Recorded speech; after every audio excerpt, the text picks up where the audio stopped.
What's up, dude? Hey, how's it going, man? Long time no talk. Yeah, it's been quite a while.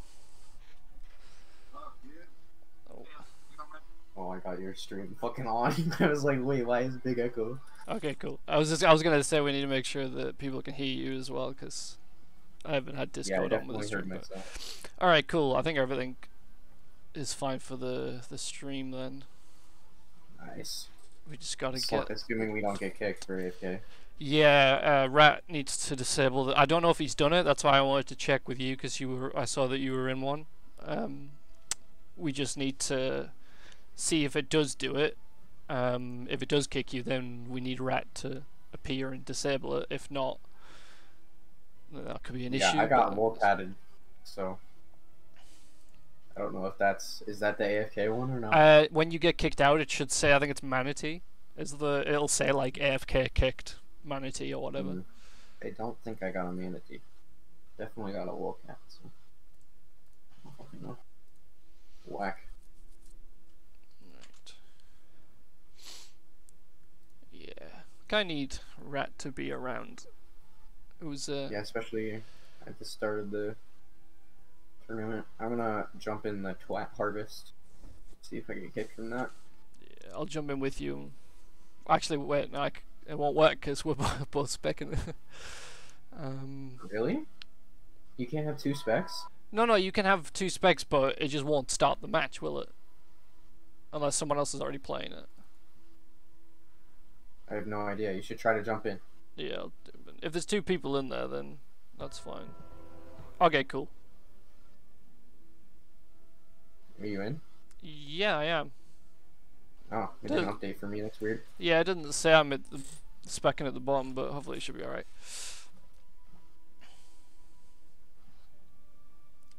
We shall see.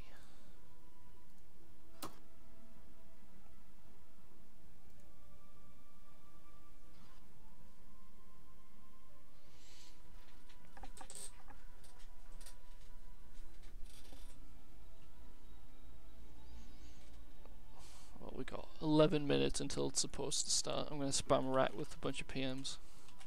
Yep.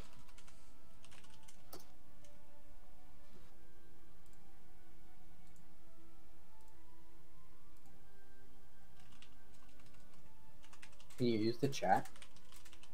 Can I use it? Yep. Nice. So yeah, I realizes you're in the game. I love that it says everyone else is as an observer. Yeah, I noticed that. Actually hilarious.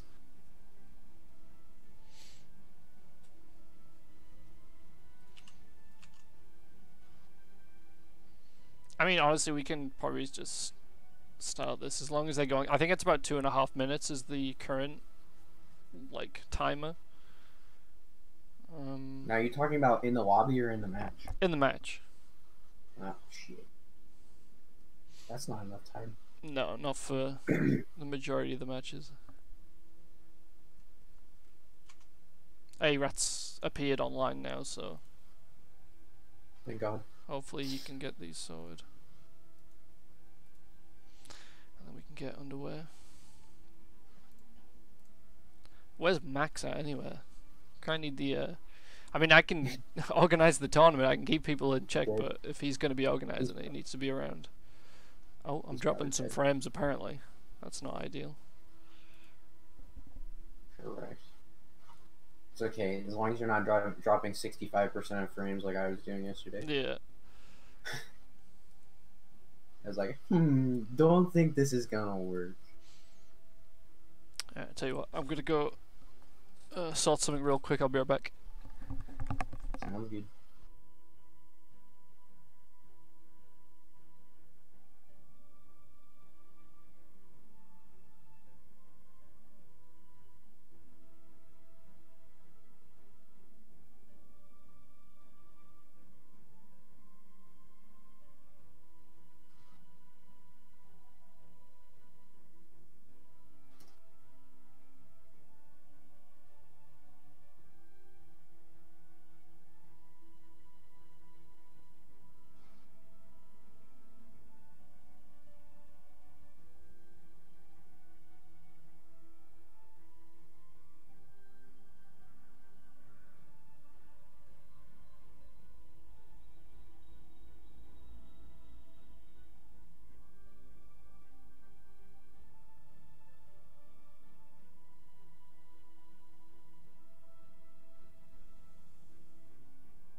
Alright, I'm back.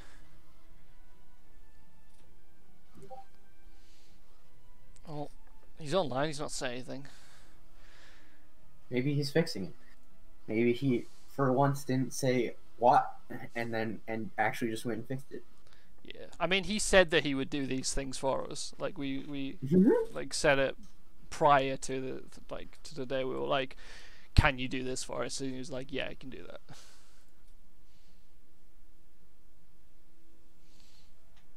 I mean, when we have this small of a community, I don't think it's even really. I don't really think there's any reason to kick AFK people. Yeah, I mean, I think the only, because I was gonna say to him like, is there any point in even having that? But then I thought people could very easily just sit in the lobbies, and just stall them out, because you know what people are like. The real thing is, like, there's no reason that, like, Magicka itself should have had AFK unless, like, both people that are alive on opposite teams go AFK, and then it should, like, kick them. But, like, otherwise it should detect that they're AFK and then just make them stop losing tickets or something, you know, for that game mode. I mean, I guess, but yeah, it's just, it's not like it replaces them with anybody. Yeah. It's just more coding that they probably couldn't be bothered to deal with. True.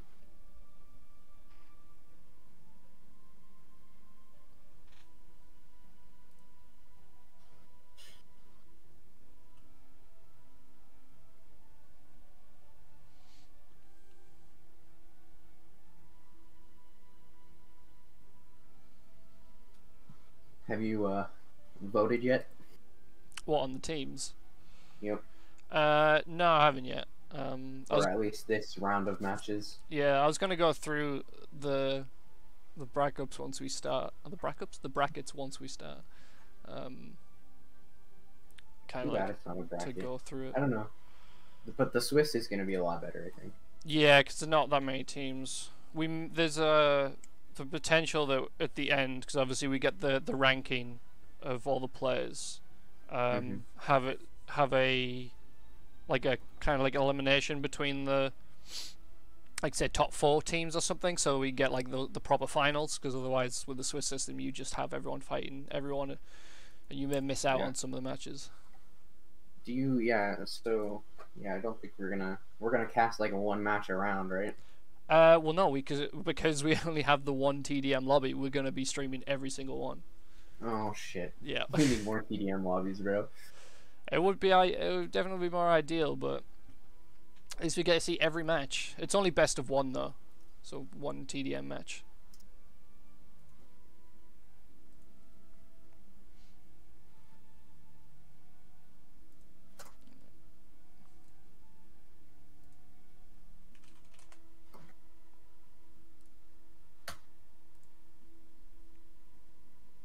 There we go. Bro, I forgot how many people played in that first Beyond the Magics. That shit's a whack. That was when the game was still alive, right? Yeah, alive, yeah. We had 48 people playing that. But, I mean, yeah. The thing, we have like a fair number of people that do consistently play, and it's stupid. Like, the tournament brings in like a bunch of people to start playing. Honestly, I feel it's just because they wanted to interrupt the tournament, if anything. Like, they're not playing in it, and maybe they do want to watch it, but like they start jumping into all the servers and stuff. Like, there's people here that I haven't seen in before. We definitely needed the ability to kick people. Like specs or something need the ability to kick people, but you have to have like special permission to be a spec or something. I don't know. Yeah, if it comes to it, we can just whitelist or blacklist people, so that we can just have the people that need to be inside of it. So effectively banning people if we need to, because we're trying to do something. Brad, can you ban this person and this person, please? Yeah, I mean, just be like, if you do, I'd be like, if people keep doing that, and we have to resort to that, then I'd be like, you know what, just leave them banned. You know, we don't even have to, after the tournament, just leave them like that. Yeah, pretty much. Did she get online? No. Yes, he did. Okay, Max is on. Yeah. Thank God. I think he hasn't directly said just yet, but I think the logical thing to do is to just go through the matches one in order based on what the bracket says. Hopefully people will follow suit.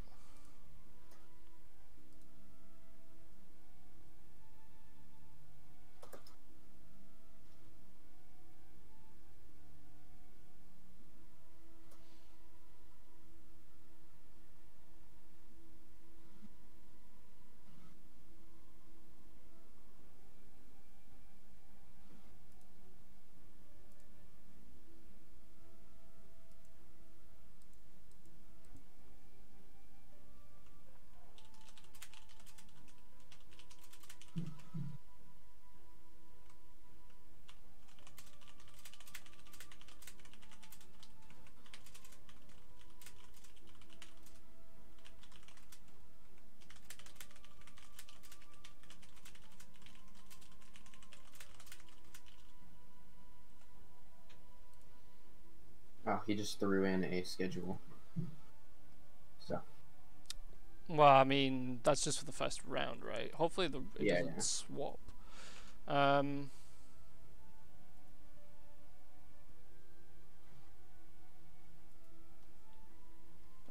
let's just...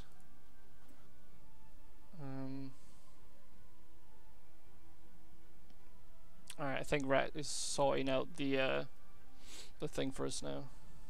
Nice. Or at least the stuff. Right on time. 1 minute before we start. He's decided to do it. Alright. I mean, there's no point kind of sitting in this Soul Harvest lobby, at least for me. So I'm going to jump out of that. While waiting, I will... Oh. There goes my game. Haha. Don't click play too fast after you leave the lobby. Yeah. I've been called that by a few times. We definitely, if we ever do a 4v4 tournament, need to figure out how to get an extra slot in the server.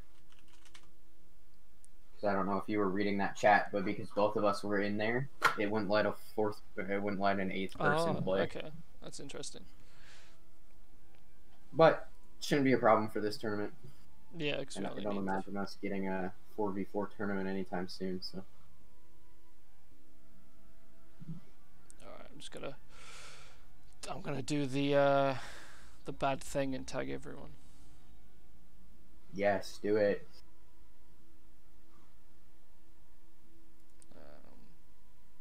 Who's Beep Boop? Do you know? It's Neon's bot.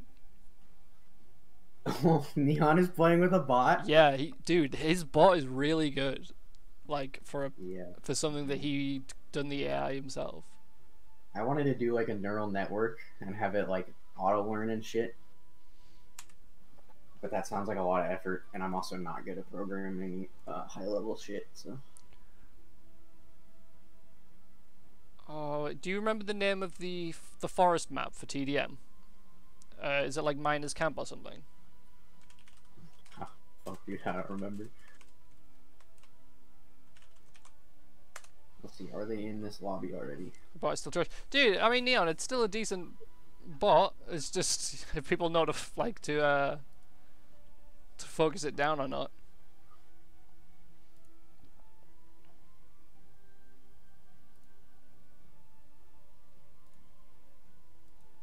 We only have one TDM lobby, right? Well, there's the EU one, and we'll have the US one. Okay, so we're playing on the US one. Yeah, the EU servers are unstable. Like, even if you have good ping to it, they typically will lag for everyone at times. Is that because like the servers, or like is the code not up to date? Or I wonder. Honestly, we don't even know why it happens. The servers aren't getting enough power. Yeah, maybe. It's that 50 hertz power, dude. Fucks everything up. Alright, I'm gonna wait.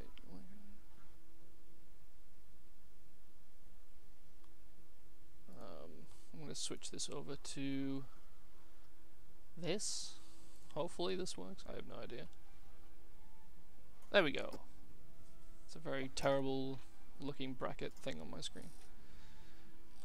While we're waiting for everyone to get ready. So I mean, yeah, hopefully Max is keeping everyone organized. So I'm guessing the first match is going to be Brodherx and Blooplord against Tio and MLG Pro. I think that is.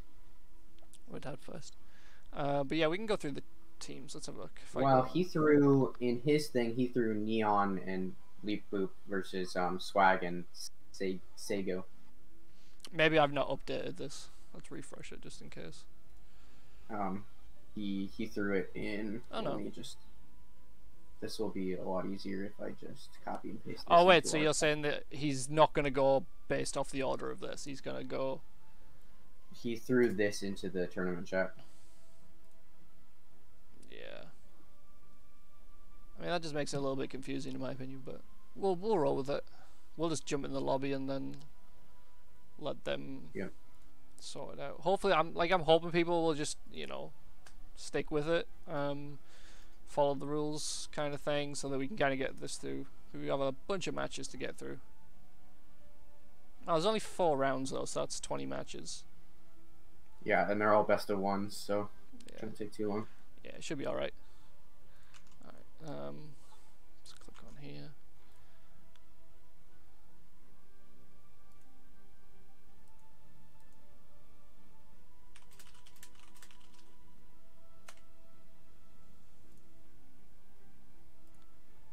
Oh. Rut actually, he's trying to, he's fixing the map rotation so that it's only on the forest map, because that's the one that we want for this tournament.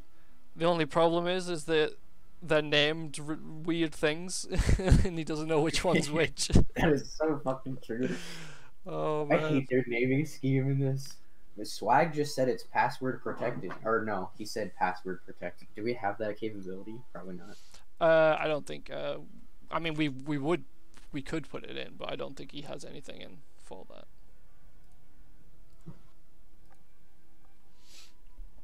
22 viewers. Holy cow, dude. Oh my god, it's like the most views I've ever had. Alright. Alright, I'm switching this back to dude, this. The biggest Magicka stream was... Oh, it might have been... The biggest Magicka tournament stream was like one of the ESL finals where... Who was that casted those finals? Because I did all of them and then they asked those 2 guys to cast. Wait, I don't remember the ESL ones. The only one I remember was Vlad's Grand Tournament. Yeah, that was a good one. Had, who casted that? Because I know I casted like the finals. Shark in a Box, I think, might have been one of them. Oh, maybe... Oh, I forgot his old. Is it David Angel? Is that a person? I have no idea. I feel like that might have been a person. Magicka, Wizard, Wars, ESL, Twitter. Because I remember they pinged them.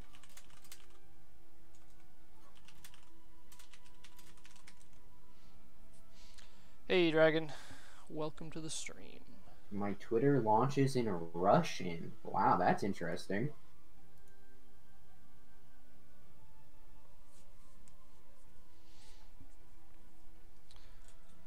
Alright. Hello, welcome everyone to the stream, by the way. We're just kind of waiting for things to get set up and sorted. We're having the forest map being the default map for this tournament. So we're just getting that set in place. I think that's open now, actually. While we're waiting, some questions for you. What is your favorite Wizard Wars map? Oh, my favorite one is... Oh, what's it called? Displaced Ridge, I think it is. The Wizard Warfare map with the teleporters 3 points. That one's my favorite one. Lemons always pick that when we're like, if you watch any tournament and we had the Wizard Warfare, we always pick that one, and I think we won every single one of them on that one, just because we love playing it so much. Yeah. What about you? What's yours? I am very partial to the wooded 3-point warfare map. The one we used to do the King of the Hills on all the time. Yeah, like something Meadows, I think it's called. Yeah, with the sheep in the middle. Yeah. I like that one just because all those King of the Hill tournaments is just fond memories, you know. Oh, I mean, Dragon, you can if you want. I don't mind. I'll just say whatever name is in the actual lobby at the time. Try not to call you Dragon all the time. Yeah, we need everyone to have like 3-letter names so it's easier. You know, like Dota. All the Dota pros are 3-letter names. Yeah. All right. Okay, cool. We've got the TDM match. The right map. Yes. It is open.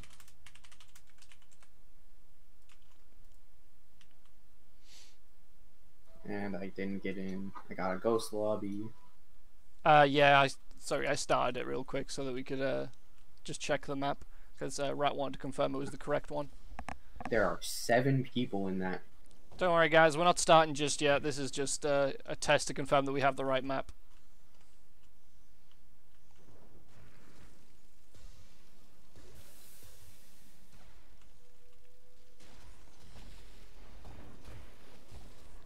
We'll get started underway first. So let's see, what's the first tournament match, according to the thing that you sent me, at least, is going to be Neon, Big Boop, Big Swag, and Sago. Okay, so they were kind of already in the match, so that was cool. They're all there and ready.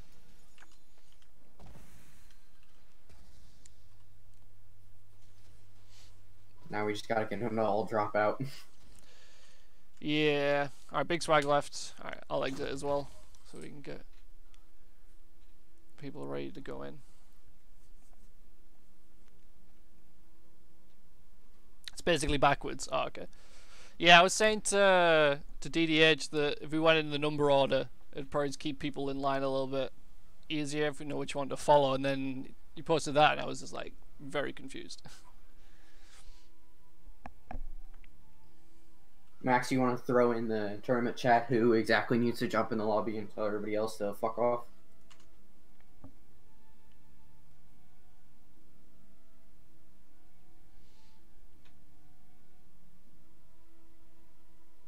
Okay, I am in. See. Oh, didn't match. Yeah, but. All right, let's see how many times it takes for us to get this right. Oh, and there's Coconut already trying to. Oh, you're like behind. That's weird. I'm behind. What do you mean I'm behind? I think so. I swear Coconut popped in like a while ago for me. I might not have been paying attention. Let's see if we can get him to leave. I have T in here, and I don't think he's playing this round. This match. So are you inside of the match, the lobby right now? Yeah. Oh my god, he actually left. Alright, I mean, if everyone's ready to go, if you're ready to go, I'm ready to go. I'm ready to go. Alright, everyone's ready. Looks like we're getting into this. It's actually went a lot smoother than I expected. Oh, I'm like delayed apparently. Oh, okay. That's whack. Tell me when it starts for you. So I've just started, and we've got the wrong map somehow. Oh, that's a really good start. Alright, let's see. I'll message. Oh, I can't type to people while I'm in the thing. Alright guys, technical difficulties, as we always do with the start of things, so we're gonna have to dip out of this one. I might have went into the wrong fucking lobby like an idiot. Wait, which lobby were you in? Maybe the EU one. Oh my god. I need like a big arrow that says this one idiot. Yeah, I'm gonna leave. Right, that was the correct one. We went into the US TDM lobby and it was on the forest map. So I'm not sure why it was wrong this time.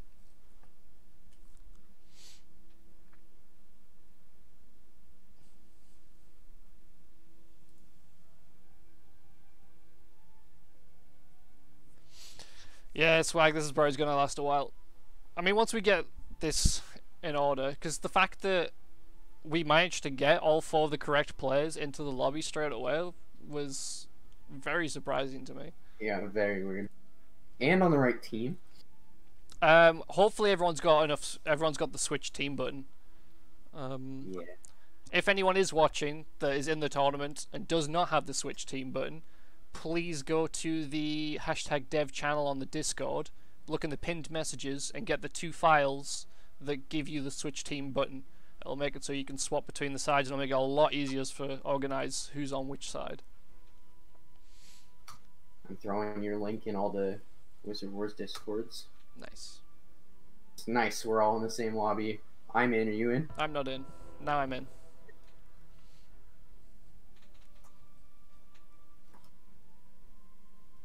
Oh, apparently Rat never actually changed it after he, so he never restarted it after he changed the command line.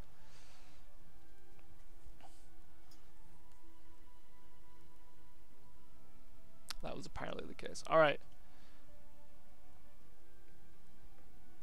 Start, can we go over the rules? God. I mean, we can... What's the rules, Max?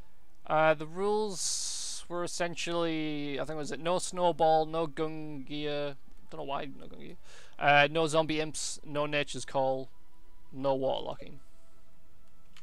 I think those are the rules. If we want to, are you typing out to them or? I said no things that break things. Splendid.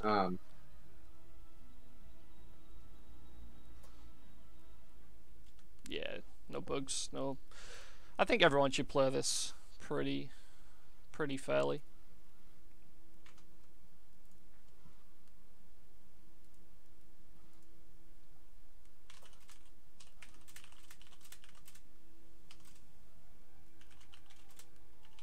So everyone that doesn't know, Beep Boop is Neon's bot. So we'll have a bot and Neon versus 2 human players. I'm very interested to see how this. I know BigSwagShaq is not essentially new. I don't remember him as being a vet player.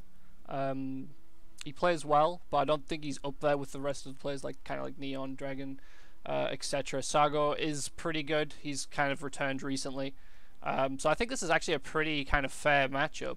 But Neon's bot obviously does have its drawbacks. There is definitely flaws that it has that Neon hasn't managed to iron out just yet. So we'll just have to see how that goes. But if you ask our viewers, Beep Boop and Neon have an 88%.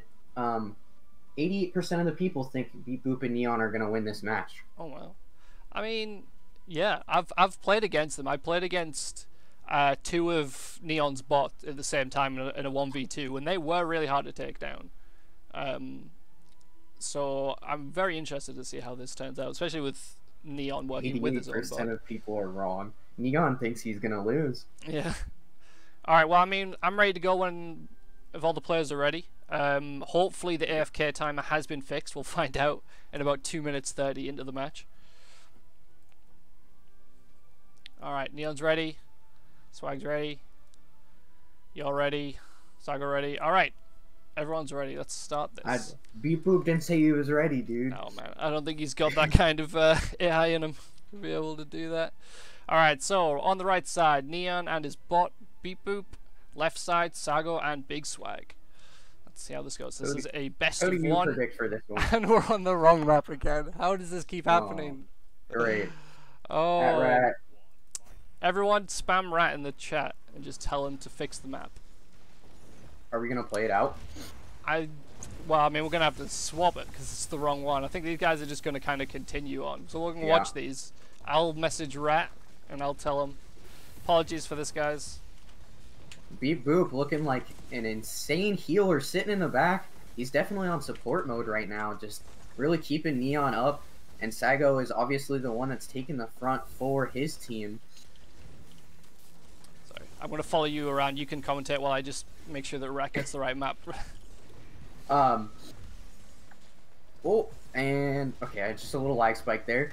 Beep Boop's getting down to half health. He's not doing a great job healing himself back up, even though he's doing a really good job keeping Neon. He's not throwing down enough walls to be able to get back up to full health. And Sago and Swag are really just pushing into Neon. Neon's almost half frozen right now. He really needs to clear himself, but he's not managing to get it. There, he throws on the Ice Ward, and he's very low here.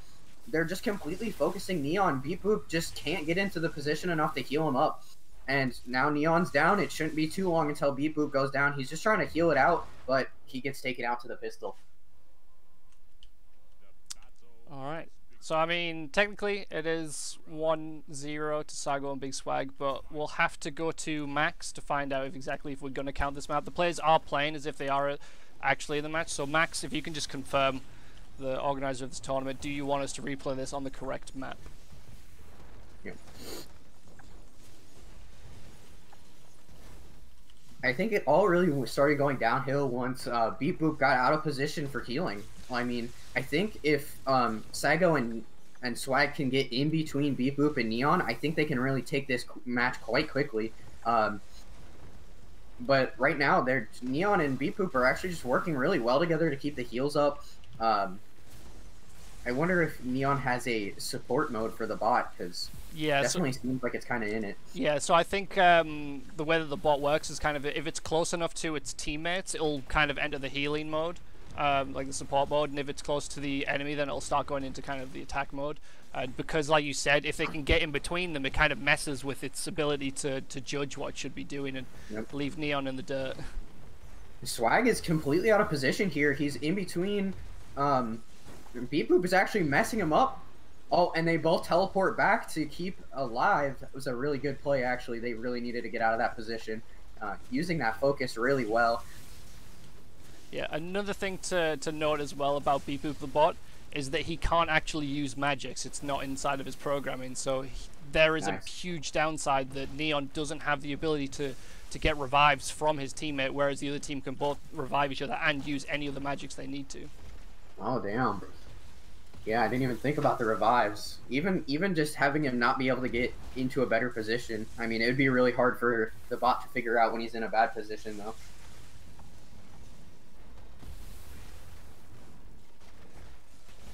Beep Boop, I mean, he's just sitting back here at half HP. I think the bot really kind of needs to learn. Yeah, Neon walks back and gives him some healing mines. Because he's realizing it's just not healing himself. It's too focused on his teammates.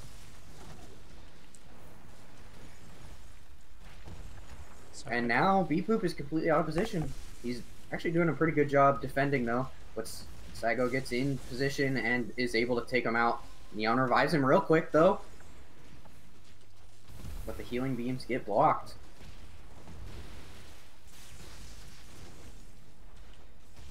I think if I was Neon in that case, I think I would have tried to blink over to Beep Boop to try to get back on into a place where he could heal him.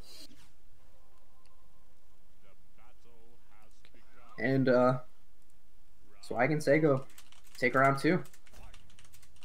Are they going to be able to do a nice clean 3-0 sweep of this? Apologies, going to reboot my camera. Just trying to speak with the organizer about whether we need to replay this on the correct map or will we play through this. Okay, so word from the organizer: we will count this as the correct, as the official match. So unfortunately for Neon and the bot, they are currently down 2-0. So let's see how this final one, can they turn it around? Oh, Swag took a huge rock hit when he only had a half warded. He's super low, but he is able to get healed back up. Beep Boop not able to take him out with any of his mine hits. Sago with a nice blink back. They both are blinking back really well here. Oh, Neon's really trying to focus them down. He's using his focuses, try and get in between them, trying to do as much damage to Swag as he can. He's taking a lot though in between. Beep Boop is just getting, he's all the way at the back. He doesn't really know what he's doing. Neon is taking a huge amount of damage. Does manage to get teleported out. Perfect teleport out. That was really close. And Sago's back on top of him using those QERs to try to get him down, but it's not going to be enough. So Neon's taking a lot of damage over there. Beep Boop and Swag on the other side. They are they're kind of even at the moment. Beep Boop is at half health. He's not really healing up. Takes a huge amount of damage from that.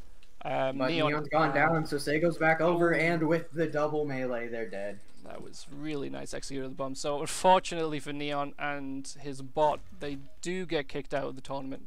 Oh no, sorry, it's not. It's Swiss system. My apologies. It is a Swiss system, so which means he will continue fighting in the tournament. Hopefully we get to see some more matches, some good matches out of that bot, and see what it's capable of. Okay. Quick, do a quick adjustment, you know? Yeah, change that AI up a little bit.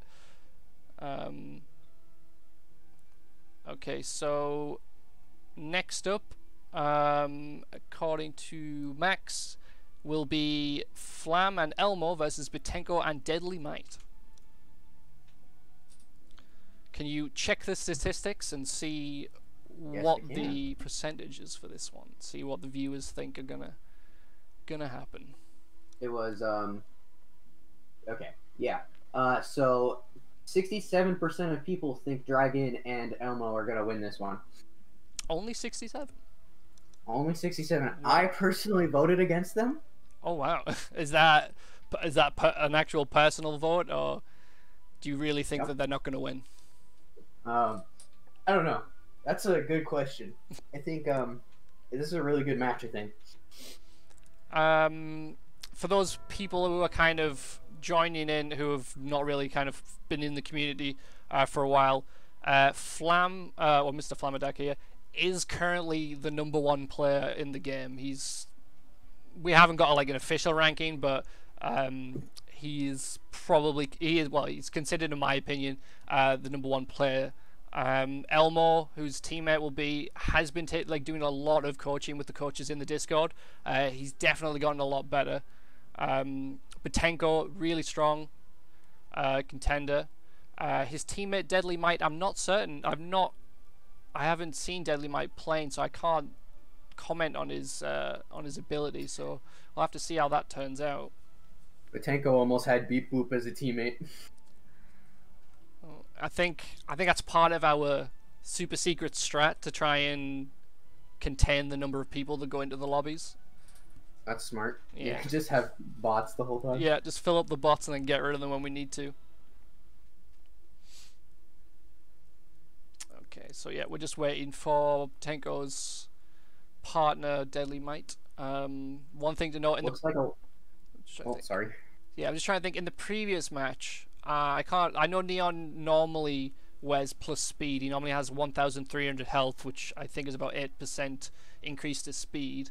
In this match, we've got Bettenko and Flam in null stats, but Elmo actually really enjoys using the plus shield. I'm also knowing he's also got a bit of plus earth on there as well. Oh, I'm trying to sneak it in a little bit, maybe. And he also has the best weapon in the game, the pitchfork. Oh yeah, I remember you loving that pitchfork. That special going over the walls was brutal. I had a whole clan about it. Oh, we lost Elmo. There's a lot of support for Bettenko in the chat right now, though. Elmo's on the right side. Okay, he's got that. According to the chat in the game chat, Bettenko has not met Deadly Might before.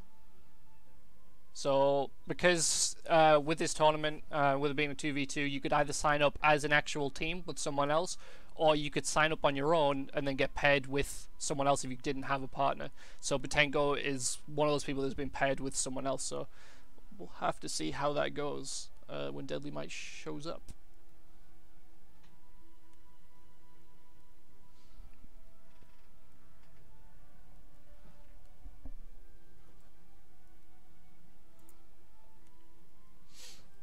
I think you should, Zippy. I think you should. Discord says Deadly Might is currently offline. Oh, that's not looking good for Bettenko if he can't get his teammate. I'm not sure if there's anything that we could kind of, if Max would do anything to like kind of allow Bettenko to still play in some form, but I would like to see some form of allowing him, even if it's just beep boop. Yes. We'll give him a few minutes, see if his teammate shows any sign of life. If not, we'll go over to the organizer and we'll see if we have to give him Give them a win. Give them a 1v2. Brodherx, please leave. Stop joining. We know you want to play. He's giving support to Bettenko in the chat, though. Yep, he sure is. Okay. Neon with me, saying he lost on purpose so he can get a better bracket. Okay, so Max has just said in the chat that we can delay this match and play the other ones in this first round first. And hope that his teammate shows up, so I'll just let the players know.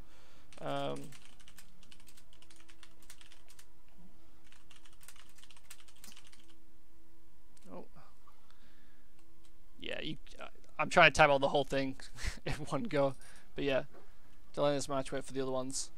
So we'll just we'll stay in here and wait for them.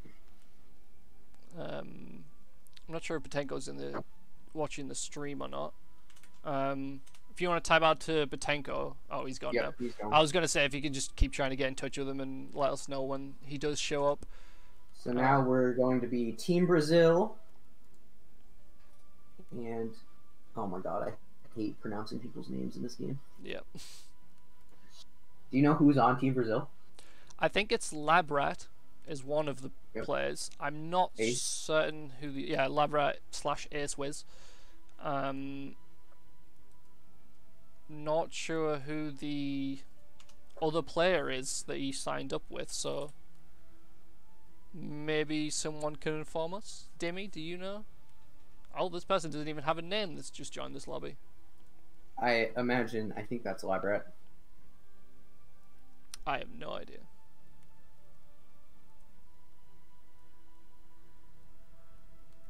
Yep, it is. Okay. Yep, Labrat, Ace. Which one do we want to go with? Let's do Ace. Alright, so we got Ace on the left side. And 57% of people think Team Brazil will win this one. Oh, interesting. So, we'll say on the right side, who we're going to have is Asuryan. That's how I think I normally pronounce that. And I'm going to call him Kop. Asuryan and Kop. He's got a lot of numbers. There you go, there's Kop. Oh, and his name in the game is even worse. Yeah. Asuryan and Kop. I have no idea if this person, juliancala, is the correct person to be on his team. Fortunately, that's the problem with signing up with the team name, is that we don't know the player names.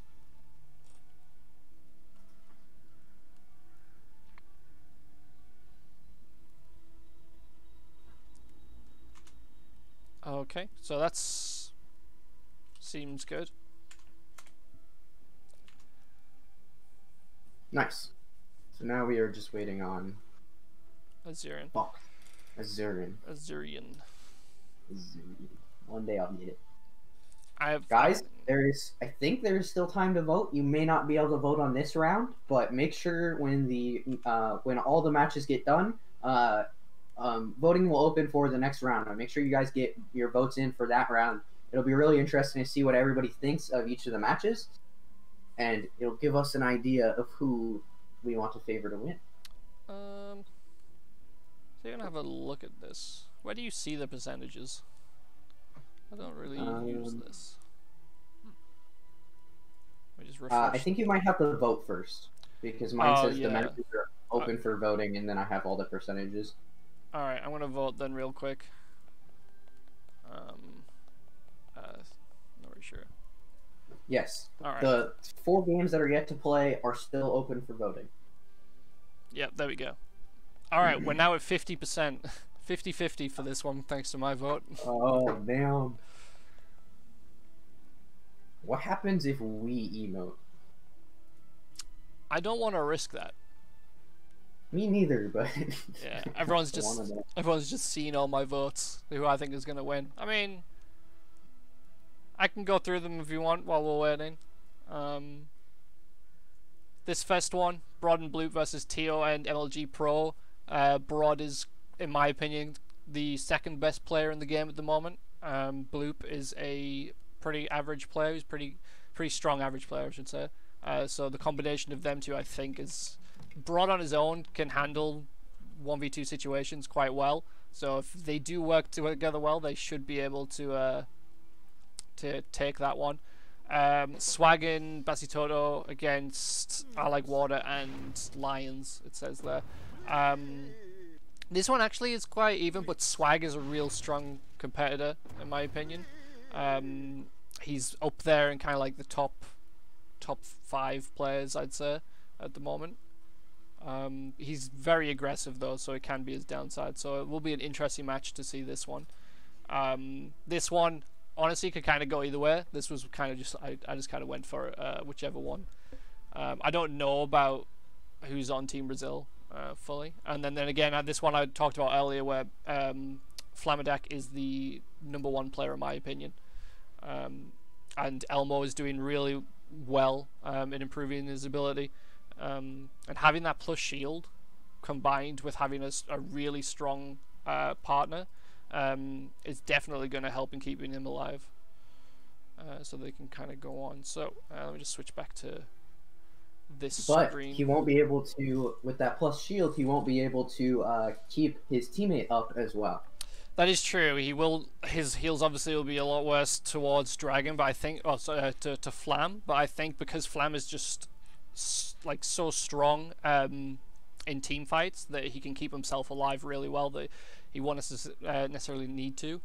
And one thing that I kind of pointed out the other day when I noticed the other day when I was playing with Elmo, is that with that plus shield, it means that he can just sit in a half ward of earth and you can just throw healing rocks at him, and you don't really have to worry about the healing rock actually damaging him and accidentally killing him.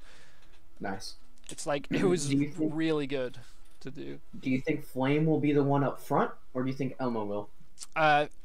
So the thing is, even though Elmo is plus shield, I think they kind of both realize that Flam is the stronger of the two, and so if he's at the front, he can have that really high kill time and just really burst them down with damage while he's receiving that heals from Elmo. Even though it is, like we say, weakened heals because of the plus shield, I still think it's enough with that kind of combination, but we'll see how it goes. I do know they've got some kind of strategy that Flamadak has been, well, at least has told Elmo to go with, so we'll have to see what that was. They got some secrets. They're saving strats, dude. Yeah. They're saving strats. Super secret strats. Apparently he is joining now. Yes, I've just seen him pop up online in my bottom corner. Ooh.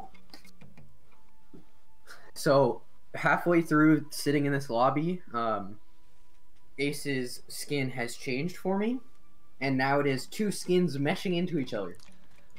Yeah, I'm not sure if it's always him, but there's definitely someone that always happens where like all of the skins just for some reason just morph together, because that's the same robe just with a different variant, I believe. It's the gladiator one.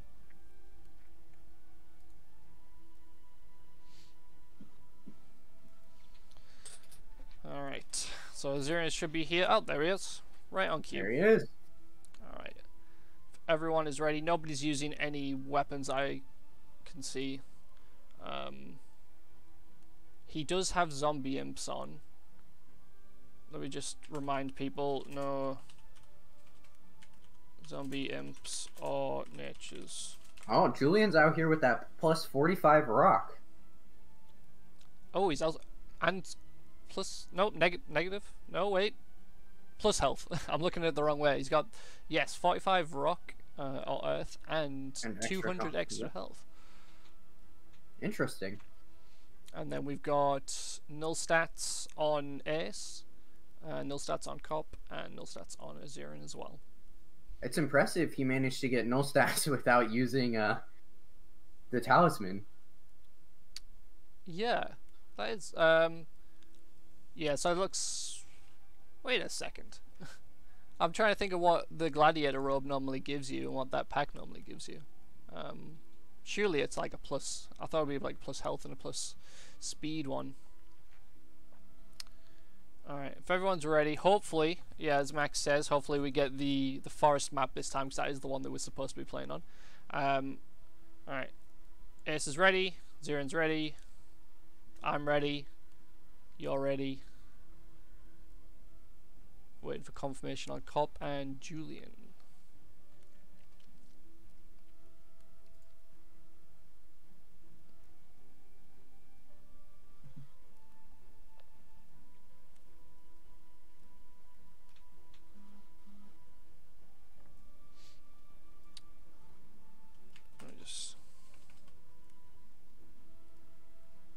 See if those guys are ready as well.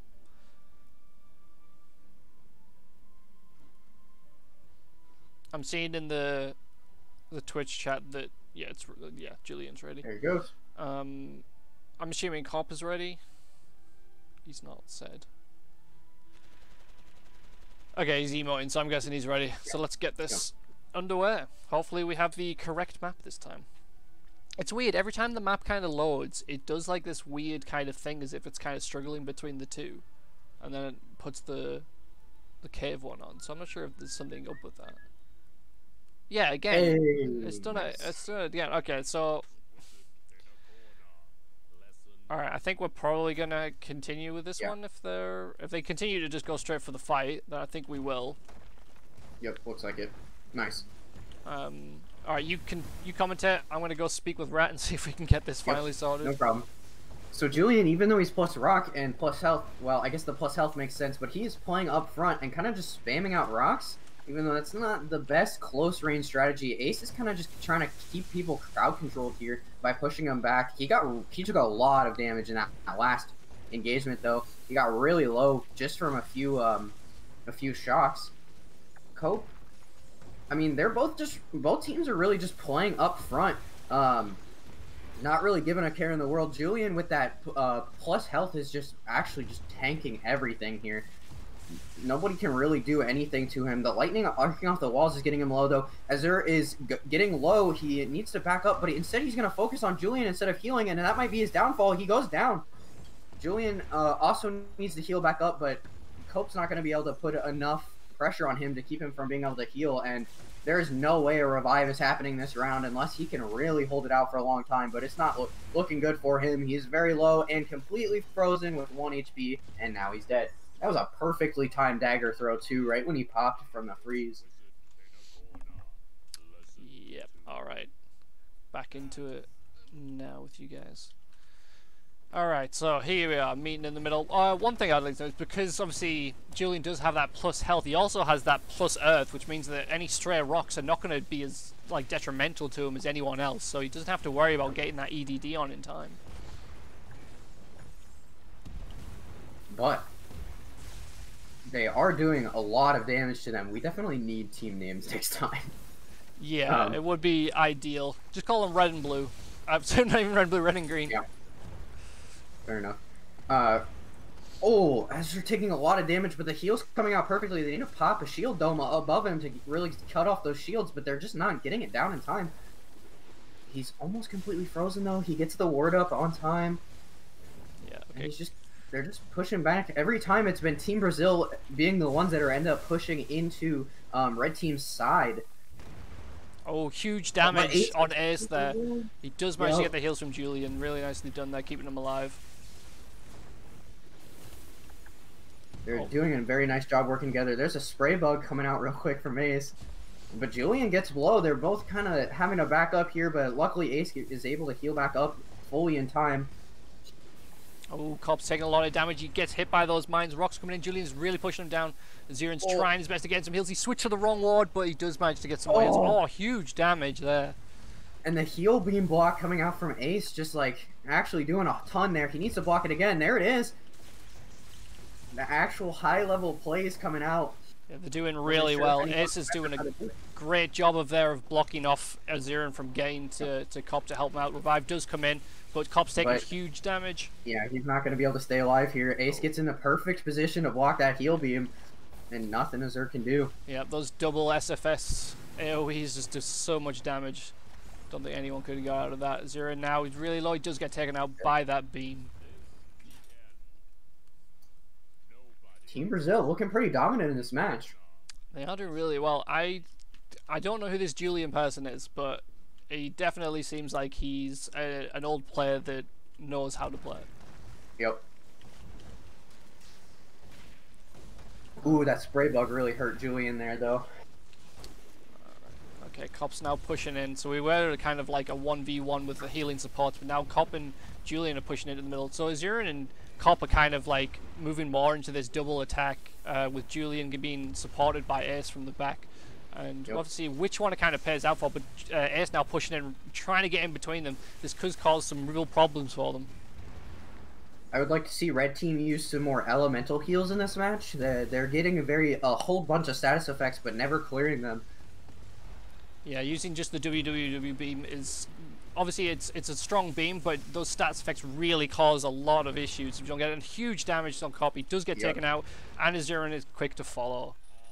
And Team Brazil takes that match handily. The second 3-0 of the day. Will there be any more? There will be more tournaments. I believe Max wants to organize more tournaments. Whether it's 2v2, I'm not sure. It could be any number of tournaments. We'll have to try and figure it out. We do obviously have the Warfare mode, TDM. We now have Soul Harvest as well. Rat managed to fix that up, so if we potentially could have a Soul Harvest, that would be... I'd really love to see that. I do enjoy that mode. I know a lot of people don't like it, but Soul Harvest is very interesting. In Soul Harvest, can you still move the crystals out of your base? Yes, you can for the time being. Oh, no, wait, no. Amazing. No, sorry, actually, we did manage to fix that. Yeah, that was one of the things that we were like, as soon as he started working on it, we were like, yeah, this is something that you can do. It breaks the game. Please fix. Yeah. Basically, Rat is better than Paradox. Is what we're learning here today. Oh, I mean, 100%. Because, like, not only is he fixing the things that they didn't fix, he's also doing it on this complete mess of a code that that is there. Alright, so let's find out from Max to see which match we're going to go into next. Alright, let's wait for this lobby to come back up. Hopefully Rat Gorgon and Bacitoto versus Water Snail and Be Fearless. For that match, wait, hold on. Did we have a substitution? Be Fearless is Lion, Sin of Pride, I believe. He's just got different names. Is Goran Swag? Yes, sorry, yeah, Goran is Swaginator. Okay. So Swag and Bacito are 82% rated to take this one, at least on my screen. I don't know how well this updates. And they are now 73% to take this one. Well, I think... Well, my prediction was wrong, because I'm pretty sure I voted for Asuryan on that one when I was quickly going through them. That's kind of the problem of having the Team Brazil not knowing who's exactly inside of that team. Yeah. I like water and lions. Okay, lobby is back up. Hopefully we will get put on the right map this time. Let's see if I can even get into it. I'm getting a lot of hagfishes at the moment. Yeah, me too. Oh, and now it's gone. Yeah, sorry. We Rat is just adjusting it to hopefully give us the correct map from now on. So just waiting for that to load back up. Is it gonna work?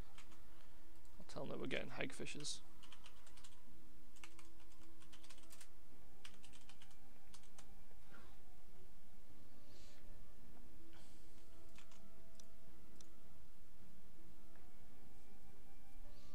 Yeah, I have a sneaking... Like, it's weird because when we checked which map to see if it was the correct one, we loaded the map and it was the correct one. And then everyone since has been the incorrect one. So I'm thinking that maybe somehow we got the wrong one at the start and we've been loading the wrong one each time.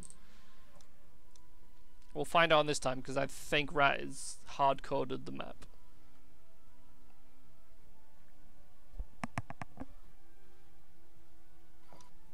Good times, good times. I just took a drink and I have no idea if that came through on the microphone. I apologize if they just heard me slurping on that drink. Not really. Lobby's back up. Lobby's vanished from me. Hagfish Tatumi. Rat in hard coding it has hard code broke the code. I mean, it would seem so. Let's see if we can remember the names. So, the map we've been playing on so far was named Galdergap Bridge. I can't remember any of the other ones. I believe it's Miners Camp. It's the forest one that we want to play on. I feel like that's what it's called. And then the TDM map. So the warfare map. So you've got. I can't remember what it is. It's a weird name, followed by Meadows, which is that 3-point forest map. Yep. And then you've got Misplaced. Were there 2 3-point forest maps? Yeah, the like a linear one with the TPs and then the triangle one. Yeah, so Meadows is without the teleports, and then Misplaced Ridge. Misplaced Ridge, yes. I think is that one, because we also have the Displaced Caverns. I can never remember if it's like which one has displaced and which one has misplaced.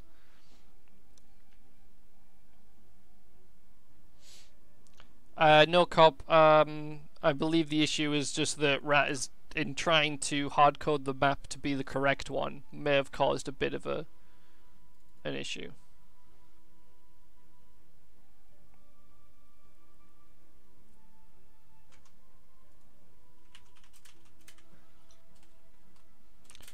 We'll get underway shortly. I'll wait for confirmation. I'll put up the Swiss thing, the Swiss system. See what we got. Yeah, so we managed to get through 2 matches so far. I wonder if Deadly Might has shown up yet. Whether Bettenko is going to have a partner for the tournament or not. We still have Brod and Bloop against Tio and LLG. We're about to try and do the Swag Bacitoto Water and Lion match. And then obviously later on, Flam Elmo. Bettenko Deadly Might when he shows up.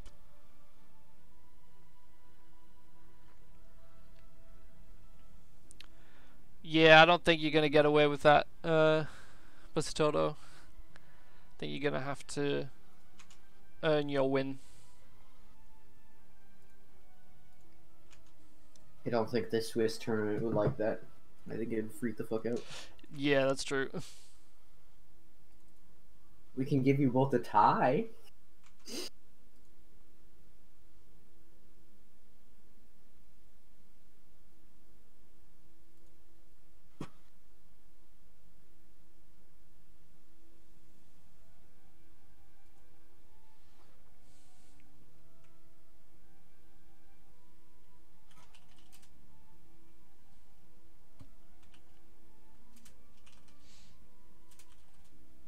This is why I think we need to bring back the old system, you know? Yeah, the custom lobby. Yeah, that was really good. Really nice. Then we can password protect and stuff too. Yeah, it was really good system. Very useful when we did the tournaments back then.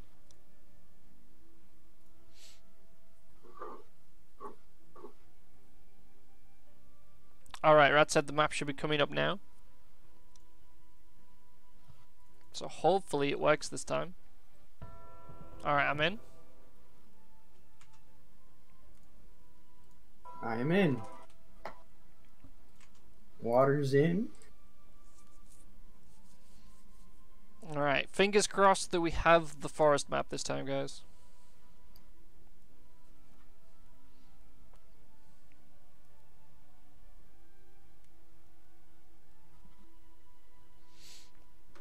Alright, we've got Swag.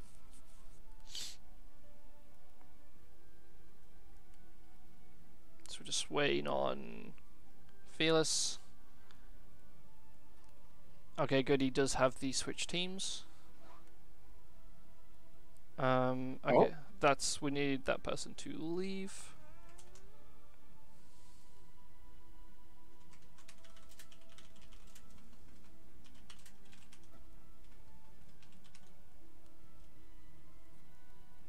I like how some people are like nice and then. Yeah, we're trying to be nice, and the end just like, can you just get out?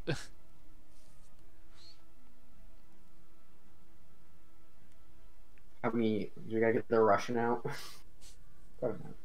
Just every language you can. Try and get it in.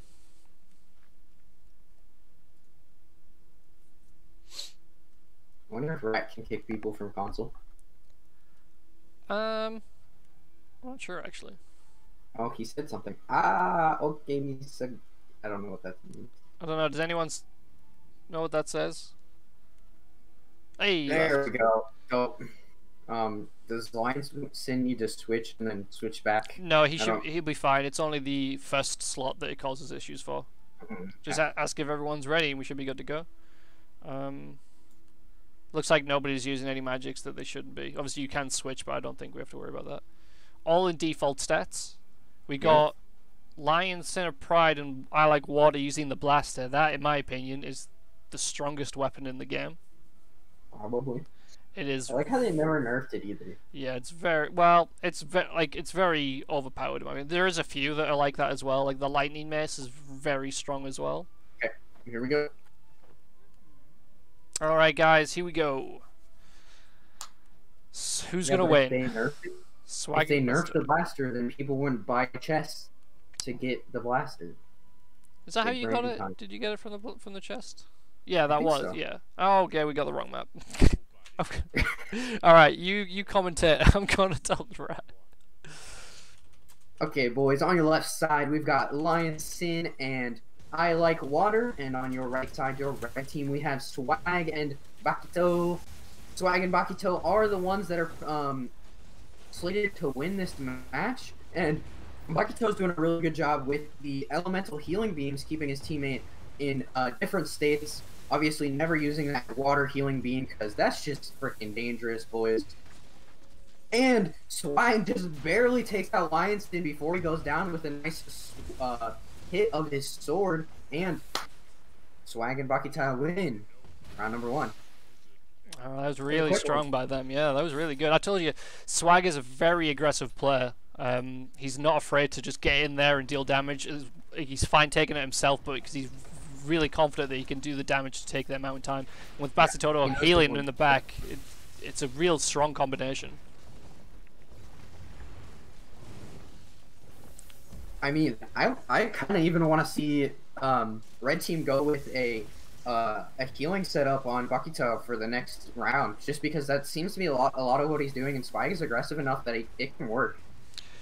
He really needs to clear his status effect here, though. Yeah, I mean, it would be very strong, like, to have that, but I feel that if they encounter stronger teams, that like people that can hold their own against Swag, that they will focus down Bacitoto, because he doesn't have that push. Like, he's missing out on those wards. He's going to be a lot harder to survive. And it looks like Red Team handily takes this round as well. Looks like we might have a quick win on our hands for Swag and Bacitoto. They were the favorites, and it's really showing. Fun fact, this will be the first time, if they win, this will be the first time of our 3 games that Red Team wins. Oh. Alright, so we are on the teleport map, so Lion Center Pride is trying to make use of that. They're trying to get in and sandwich between them. Just as you were talking about, he's going for Baki as fast as he can, and he can't handle himself as well as Swag, just trying to keep himself up here. And actually, this sandwich is working out really well for them, but Lionston, he's not going to be able to get any heals here. Can he get him down? And he gets down and gets... Oh, I thought he was going to get killed by his teammates. I did as well. He was in the right ward, fortunately. Wow, that was... I did not expect that turnaround. This is the first time we've had someone win from the opposite team. Like, it worked really well. I'm not sure it's going to work again, though. It looks like they're kind of staying back in case they do come through that teleporter. But, I mean, even, like, they're staying back far enough that they could push up here and do almost the same thing, but now Swag's going to stop them from pushing up. You really can't let them push into your side, otherwise you're going to get flanked around and stuff, and it's just going to get too hard, and you're going to get backed into a corner. Yeah, exactly. Alright, so here we see Water is trying to kind of, like, push around to get behind Swag, but he takes so much damage, has to teleport out. But that leaves Bacitoto in a very compromised position, and Swag are both really exposed here, but Swag will be able to hold himself up. Lion Sin goes for Bacitoto, and will he be able to get him down? No, that beam is doing a ton of damage, and Swag goes on him. He's not going to be able to trade this one, my or god, maybe that with the heal. heals coming in clutch. Oh my god, that was so close by water, but now Water is so low. Swag's trying to push him down. He's going to see if he can try and take him out, and he does manage to take him down. Oh, and the revive comes out. Will he be able to get the heals off in time? No, he won't. Oh, no. Just a second longer. So because Water used the con flag in the last round, it means he does not have enough for a revive. Oh, damn. Yeah, he was trying to confirm that really close fight, and they were probably, considering he had the right ward on, I bet they were in call, and they were like, hey, fire ward now. Yeah, that was really good. That was very interesting. Like, it was very, not completely one-sided, but it was very much in Swag and Bacitoto's like favor. They were definitely they had like, you know, the stronger team there. But I liked that change of strategy from Lion Sin and Water to get one of those wins out. Like, it was really well done.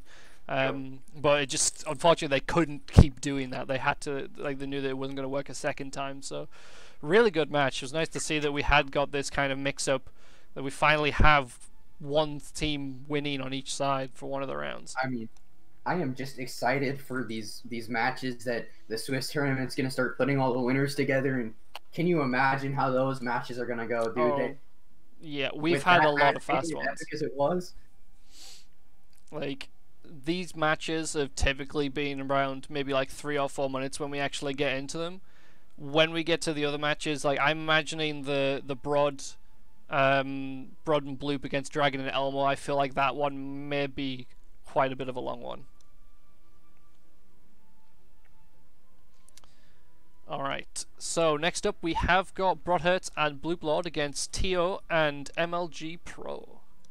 Sounds like MLG might be offline right now. Oh, that's not ideal. Not ideal at all. And this match, we have a 100% win rate for Brod and Bloop. Alright. Or 100% vote rate. Let me just...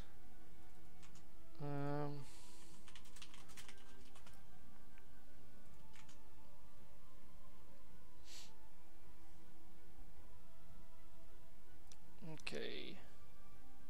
The lobby's up. I'm in the lobby. Hopefully it's... I don't know if it's been fixed.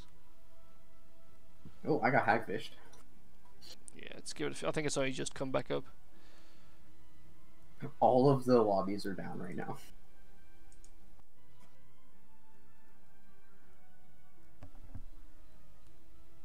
Brod, you got beat. Wait, so you're gonna do this while you're drunk, Brod? Or have you only got one, so it's not enough to get that point?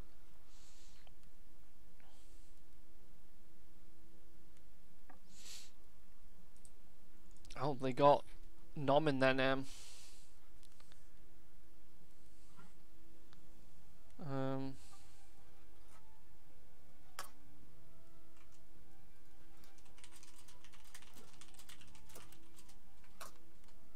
I drank too much last night. What a man. I wish it wasn't 10 o'clock in the morning, otherwise I'd have a nice drink here.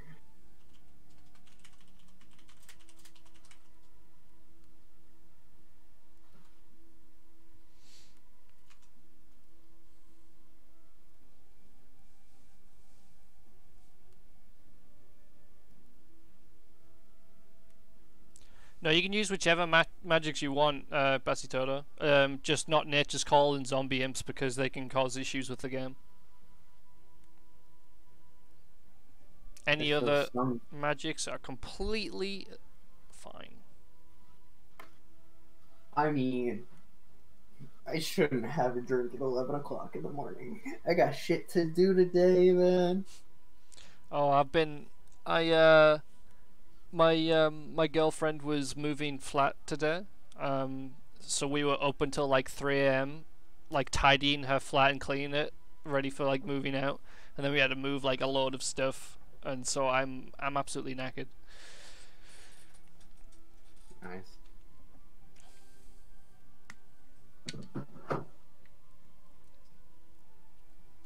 Where is this team? Yeah, who we waiting for at the moment? MLG Pro and Tio. Tio. Okay. I'll check the discords and see. Yeah, everyone's. Looks like they're both offline. And unfortunately, these last ones are all the ones that we need. So Deadly Might, I don't think has shown up yet. Tio and MLG Pro. These are the last 2 matches.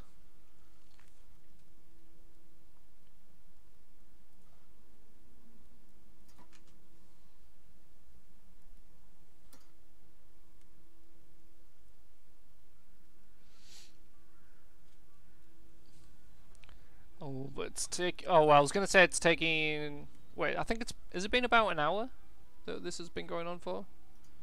Can't remember exactly what. Yeah, because I started just before it. Yeah. Hopefully we can speed through these. Well, not really speed through them, but pick up the pace and getting things sorted faster.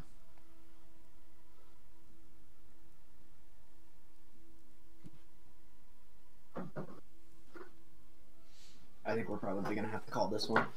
Yeah, I'm thinking that as well. We'll have to see what Max decides.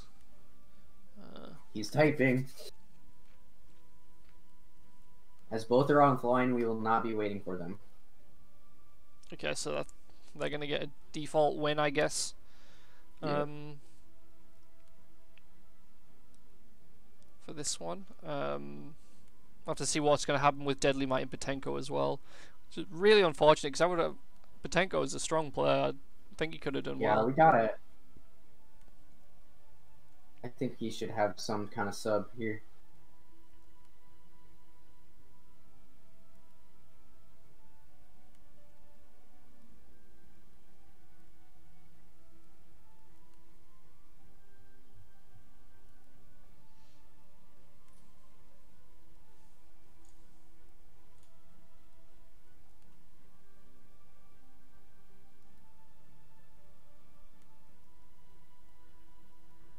Neon and Bettenko? That sounds fucking broke.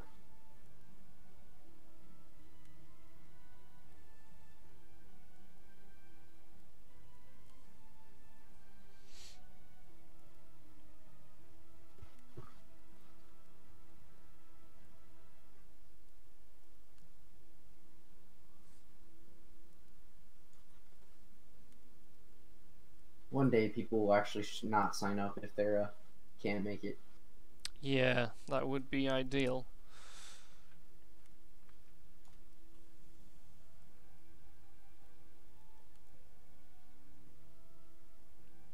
Okay. So we're just waiting on words from the organizer to find out exactly what we're going to be doing for everyone. Hopefully we could. Like I would like to get Bettenko paired with someone else so that he can continue through the tournament. Yeah.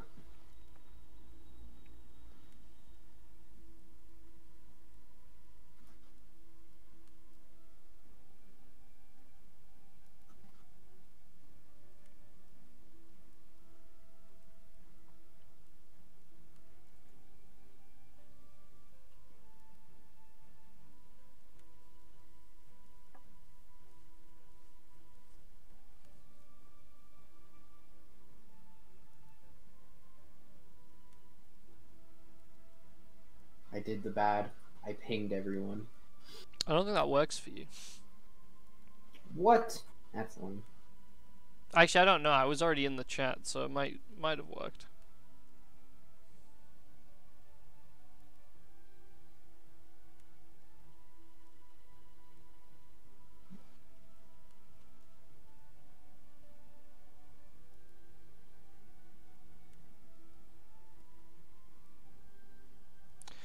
Yeah, we get the one where you have like where you check in on the day for the tournament. That's the most ideal one.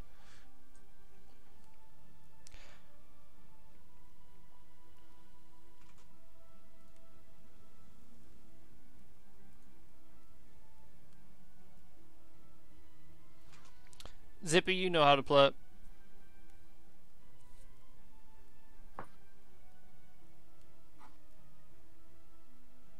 I don't think well we can't swap to the teams. Bacitoto. Maybe we could do that. Maybe you can be a team DDH. See how well we do. You wanna? I think we could potentially win at least one match. Dude, I'm rust as fuck. I played a little last night, didn't go well. But we can. I'd be down. I've gotta keep streaming. Yeah. Or casting, I should say. Caster team. Yeah, that could be the show match. The winning team can fight the casters.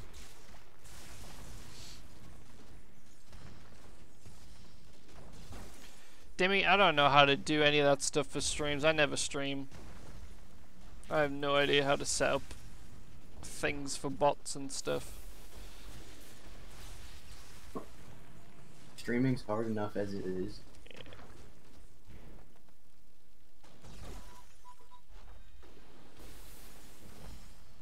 So yeah, guys, we're just watching Brod and Bloop, two teammates, fight against each other while we wait for confirmation of what we're going to be doing.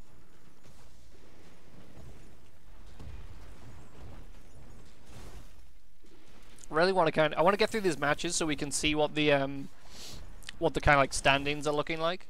Obviously for the first round you don't really get to it's not going to be that much of a difference from the first round, but look at that pistol shot.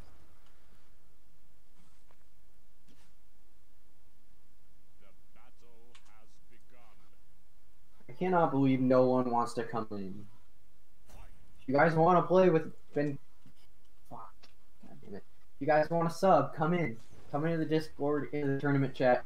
Say you'd be willing to sub. Message Max or DDH. Rusty the better. Rustier the better.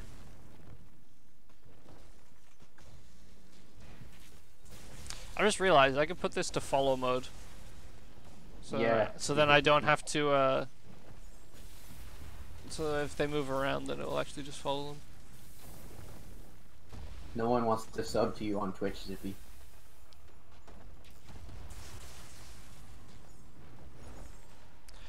Yeah, we probably should just move on.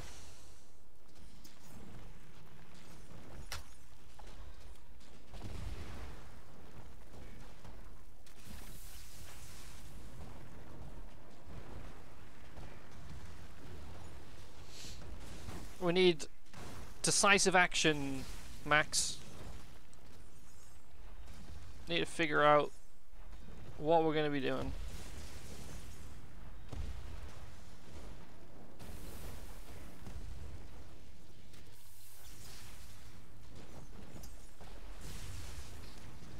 Water Snail's in a team already, so he can't. Is he? I believe he's I Like Water. Oh, yeah.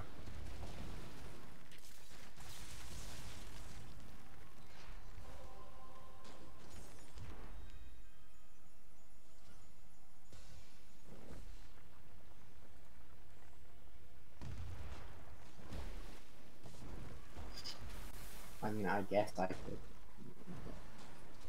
I mean, go for it, man. Join him.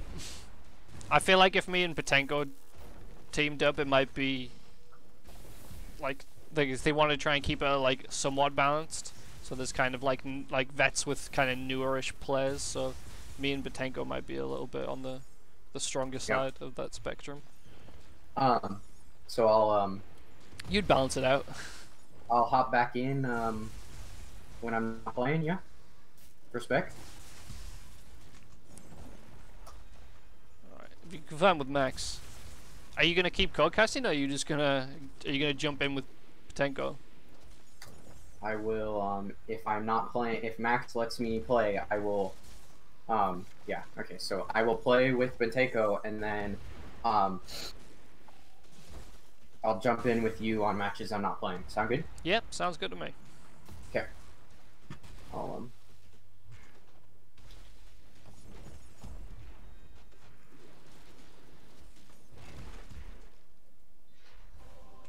Oh, we can't mess with... Brod, if you're listening to the stream, we're gonna... DDH is gonna take over So if you guys can leave.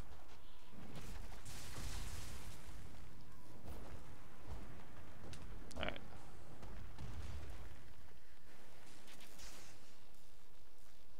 Is he leaving? We can't see the chat if you're typing in the chat, by the way, bro.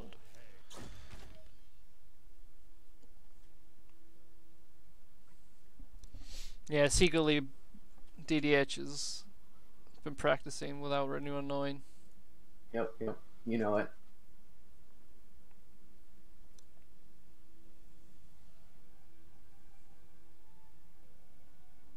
Apparently there are some issues with the bracket, and Max has to reset it. I think it's probably because he's trying to remove a team. I think he probably should have just left it and gave wins to the. We need like a fucking casting room on the Discord so that way I can jump back and forth.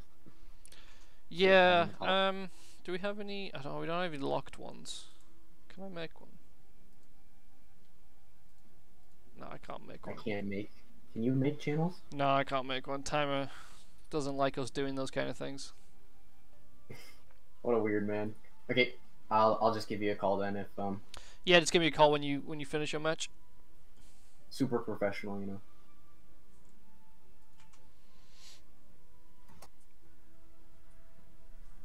Okay, Max. Alright, for anyone wondering what's going on, we've said it kind of a few times. So, essentially, Bettenko's partner never showed up. So, Max had removed him from that team from the bracket. But DDH now has volunteered to replace that Bettenko's teammate so that he can play in the tournament. And so he's just trying to get him back into the tournament on challenge so that we can continue. So for the matches that DDH is playing in with Bettenko, he will not be co-casting with me, but for all the other ones, he will be back. So I don't have to do all the work. Let me just...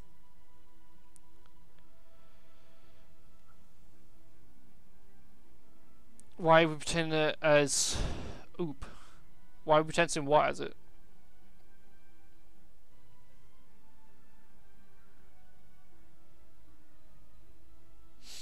Because sometimes I just like to randomly look at random things, and that's just where I click on it.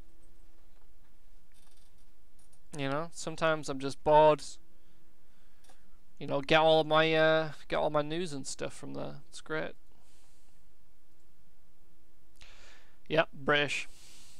That's how we pronounce it. We do not pronounce the T.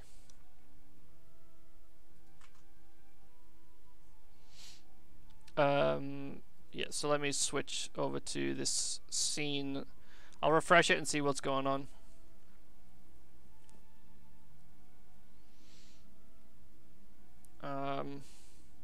Okay, so that one's removed.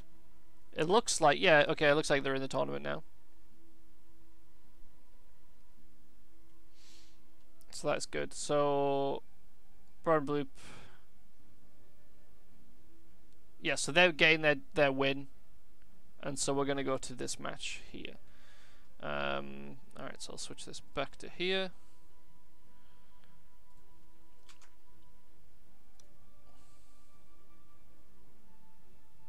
Alright. Yeah, so we should have the correct map now as well. Which means that we will have the forest one. Alright, there we go, there's DDH. Ready to play, he's got his signature pitchfork. Let's see if he can make use of it.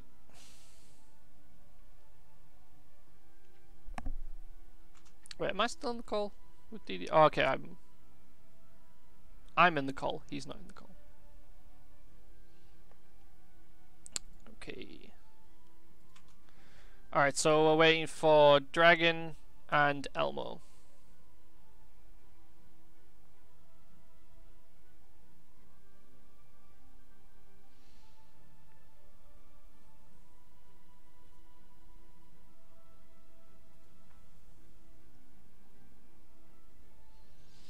Alright, we got Elmo, now we're just waiting on... Oh, we're waiting on Flam, sorry. I keep calling him Dragon.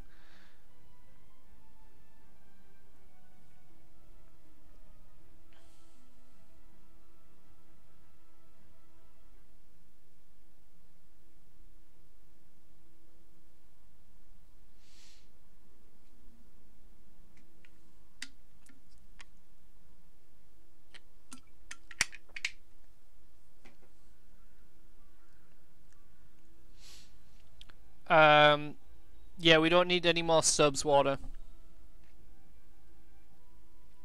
Neon, it's got the saved broadcast thing, so I'll export it from Twitch and probably put it on my YouTube.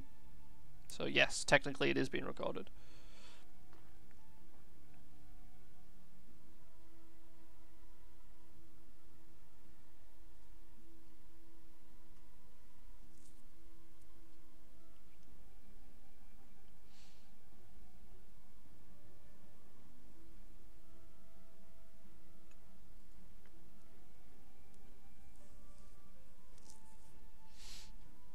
Alright, is Flam gone offline? I'll send him a message.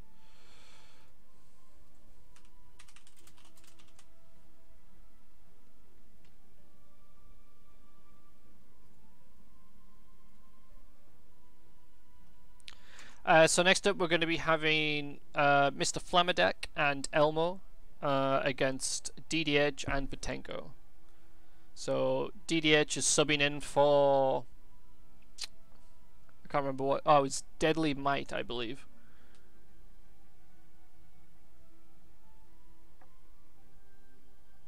Hurry up, Flam.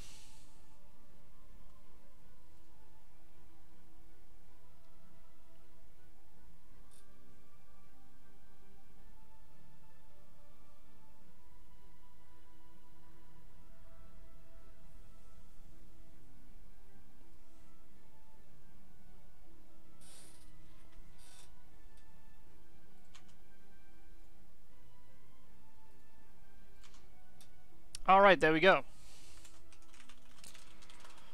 Yep, I cannot spell, but that was apparently me saying, is everyone ready? So I believe everyone is in the correct gear. Alright, looks like everyone is ready. So on the right hand side we've got Bettenko and DontDieHard, and on the left side we've got Elmo and Flamadak. So Elmo is the only one here actually using some affinity, so he's got plus 25 shield. And he's actually removed his plus Earth, and he's now got plus Death or plus Arcane as well. So interesting change up. Wonder why that has happened. Maybe we'll see in this. Maybe it's all part of Flamadak's strategy. Alright, we finally got the correct map as well, so this is all looking really good so far. Alright, so here we go. Let's see what happens. Everyone pushing down to the bottom, it looks like. So Flamadak's spinning around. Alright, rock straight to Bettenko. Huge damage straight off the bat. He just managed to get wards in. Looks like DontDieHard did start beating him in the back. He is getting those heals in. Flamadak is pushing around really well. He's really trying to get in between them. He's stopping them from being able to do anything. Lightning does get... Flamadak does shock himself. DontDieHard's taking a lot of damage. Bettenko's trying to get in. He's trying to help his team out where he can. He has managed to get in between now, so DontDieHard can get those heals in. He's going to keep him alive. Almost gets frozen there. Huge damage coming in. Bettenko. Elmo's doing a lot of damage. Putting down a storm. He does manage to take him out. That body is doing something interesting. So we'll just kind of ignore that. Alright, so DontDieHard now, he's trying to stay alive. He's taking a lot of damage. Flamadak is just stood there. Oh, he does get the pistol shot off. He does put on the wrong ward, unfortunately, for DontDieHard there. And he does get taken out. So that is 1-0 to Elmo and Flamadak. So really strong performance from them. I really see like kind of positioning of Flamadak's really trying to get in there and sever that connection between DontDieHard and Bettenko. So here we got DontDieHard in the back. He is doing the heals.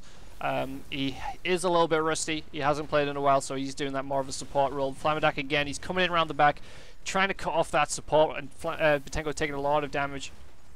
He's pushing back. DontDieHard teleports back. He is going to start healing him up again, and we get this kind of 1v1 situation in the middle with the supports. Okay, so we got this little bit of a fight. Elmo throwing in some rocks. Bettenko is got that water. He's trying to go around the back now. He's trying to hit DontDieHard, but Bettenko and DontDieHard do both just switch their focus straight to him. Bettenko is going to get... Oh, he almost gets frozen. I think he got the ward on in time, but DontDieHard did come in with that fire beam to try and stop him. Teleport from Bettenko does manage to get around. He is going to start healing up DontDieHard again. Flamadak's really trying to push in, trying to do as much damage. Gets hit by that rock, but nobody there is able to capitalize on that. Elmo now, he's trying to get in between them again, stop those heals. DontDieHard is really low, teleports out, barely survives. Oh, that rock comes in out of nowhere from Flamadak. He does manage to take him down. Really well done there. And it looks like Bettenko is going to fall down. He's trying his best to stay alive. How much revive? He doesn't have enough revive, and he does get taken out by the storm and the AoE. This is going really well for Elmo MrFlamadak. They are, in my opinion, the favourites to win this tournament. DDH obviously jumping in last minute, so it's not surprising that they're not quite doing as well. They probably haven't they've got no practice and not much synergy, so we'll see how it turns out. But continuing on with this round, so Flamadak again, he's trying to just get in around the back, and Bettenko's taking a lot of damage. DDH is trying his best to heal up, but Elmo's just blocking that every time. Flamadak takes a lot of damage. He almost gets taken out, but he does manage to like squeeze through and get those heals back from Elmo. And again, Flamadak is trying to get in there. Bettenko, huge damage on him. He's really getting caught in the middle. Oh my god, that damage. He swapped with the wrong one. He did get hit by all those mines, and DDH does get taken out. And it looks like Bettenko is going to be quick to fall. I didn't even see how DDH went down there. Bettenko was my main focus. And he's going to try his best to survive. He doesn't have a revive because they have been using teleports so much to try and stay alive. So he is very slowly. Pistol shot does come in, and Flamadak does take him out.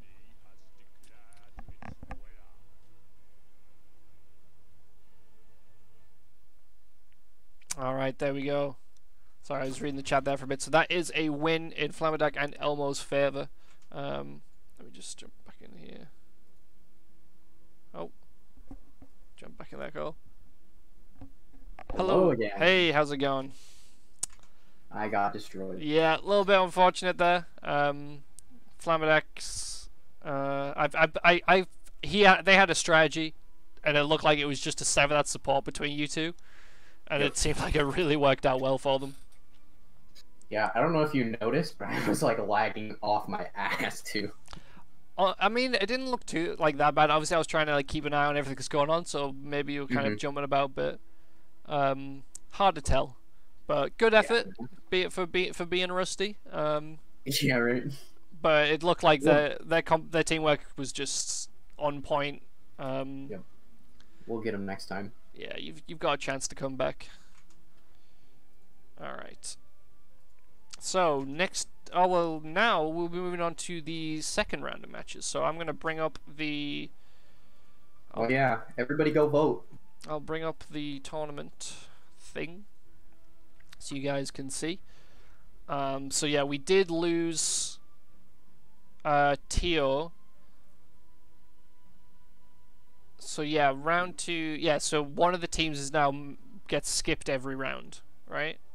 Because we're down to 9 teams. Oh, interesting. And yeah. It looks like I am not playing this round, am I? Yes, it looks like you guys. Not really a free win, but a. Not a loss. We won't get as many points. Yeah, so I think it would be the. Every round that it would have counted out eventually, but yeah, that's a little bit. It's really gonna mess with it, unfortunately. Yeah. Oh well. Oh well. Yeah.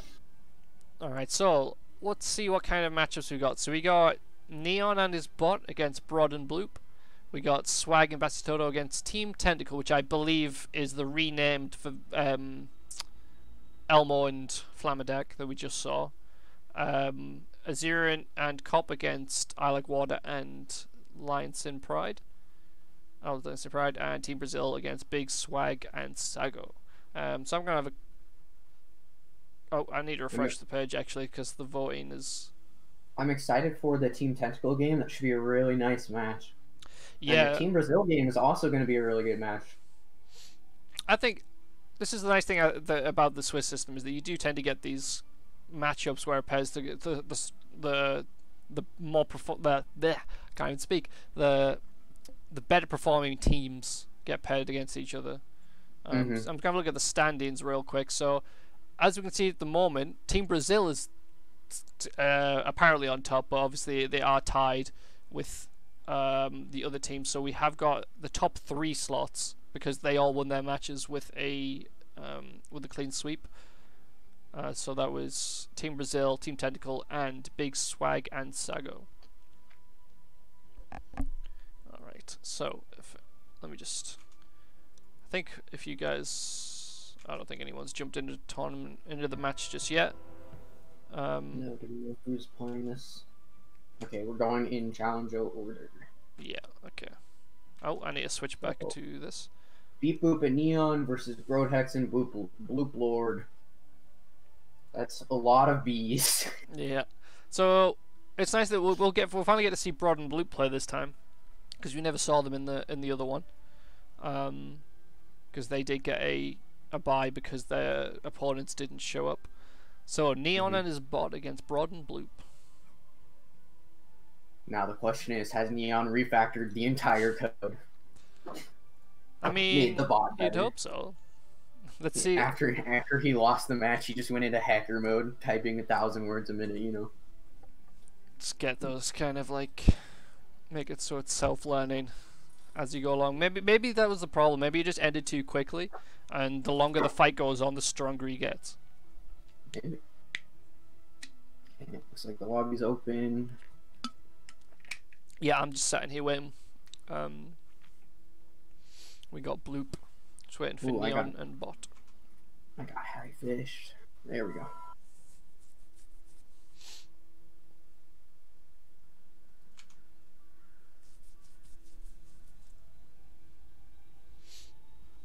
Alright, we got Brod. Just waiting for Neon and the Bot. Did we ever figure out what NOM means? NOM stands for? Well, it reminds me of the SOM from before, which was Sausages of Midgard. So I feel that it must be something of Midgard, but I have no idea what.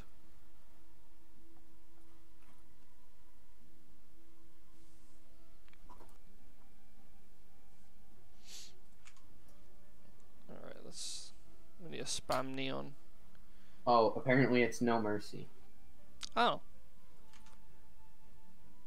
Well, I was completely wrong. I guess that makes sense. Yeah, he does keep shouting No Mercy. I don't know. I prefer it to have been tied to the Sausages of Midgard thing. Yeah, we don't have enough Magicka Wizard Wars clan names anymore. Yeah. So potentially Neon has to step away for 10 minutes or so, maybe. What the hell, Neon? So we may have to do a different match first.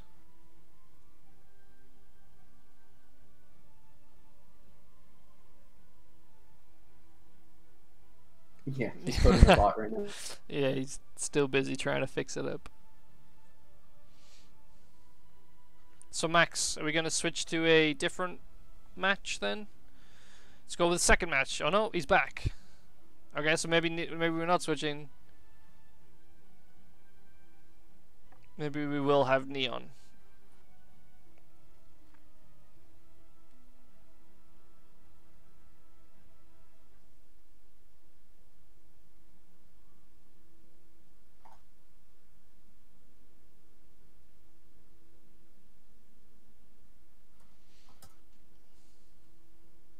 Neon, get your bot working and get your ass in here.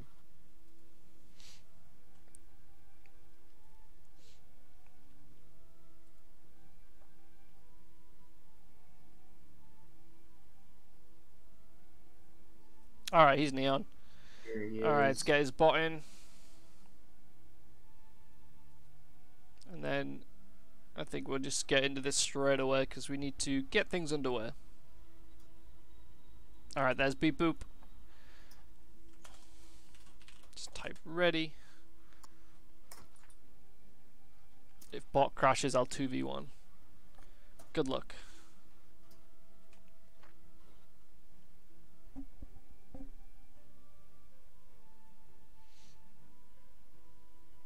Alright, bro's ready.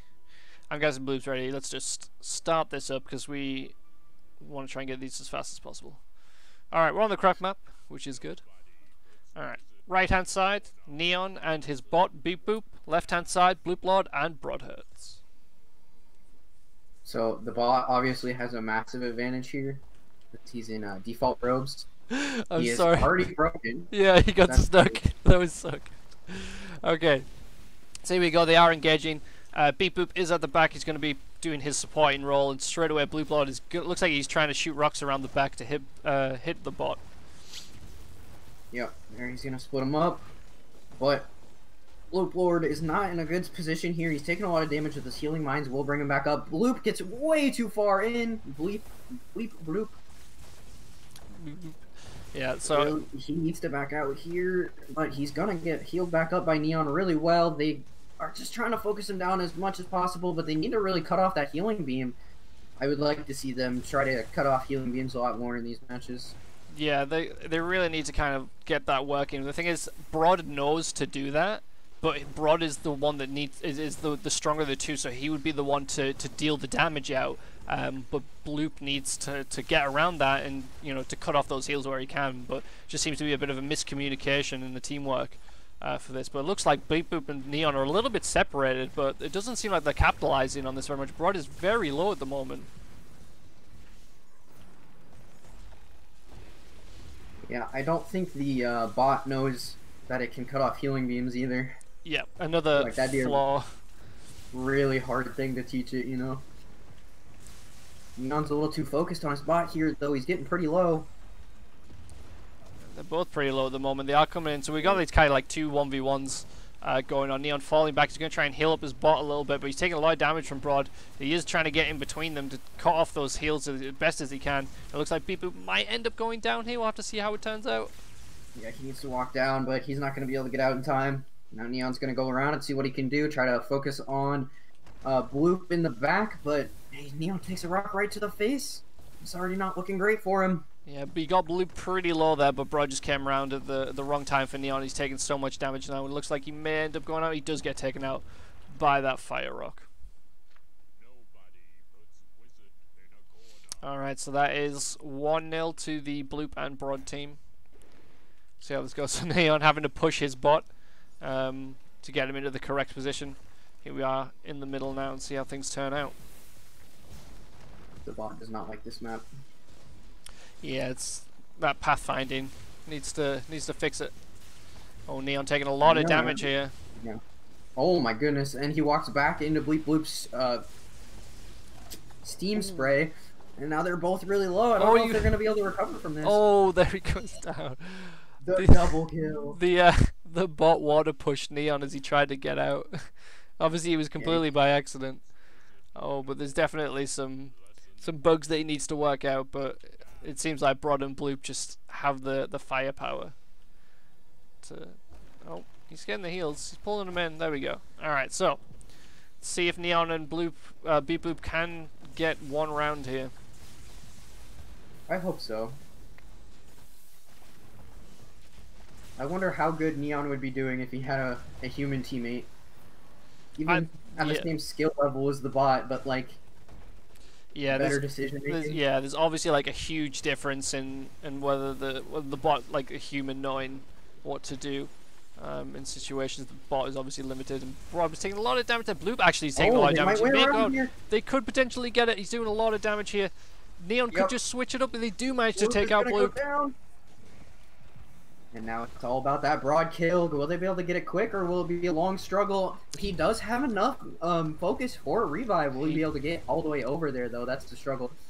I'm gonna be... I feel like Brod is the kind of person that would maybe want to try and win this without having to revive. Like, he kind of wants to show off his ability, so we'll have to see if he does want to go there. At the moment, it doesn't look like he cares to try and get that revive.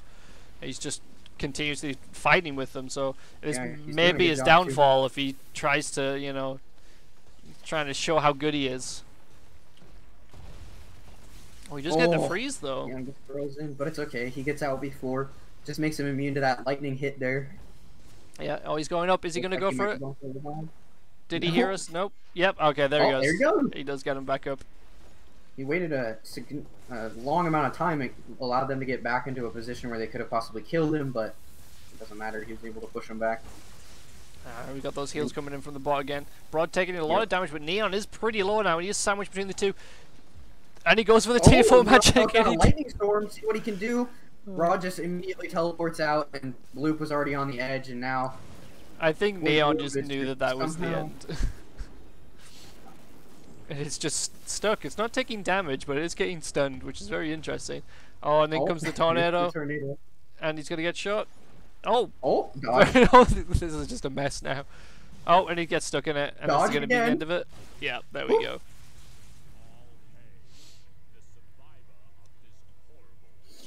Alright, so unfortunately, we do not get a round win for Neon and his bot.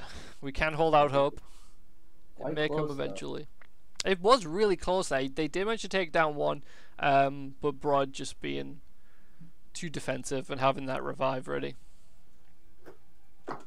Alright, so next up, let's see who we have next in this. So if we're going in order, who would be next if we're going in order? I like Water, Lionson, Cope, and yes. Yep. Asuryan. Asuryan. Oh wait. Oh no, they're going for something different according to Max. BigSwag and Sago against Team Brazil. Yeah, Big Swag was saying he had some time constraints, but he also said my teammate's got to run a quick air in this round, so he might not be here.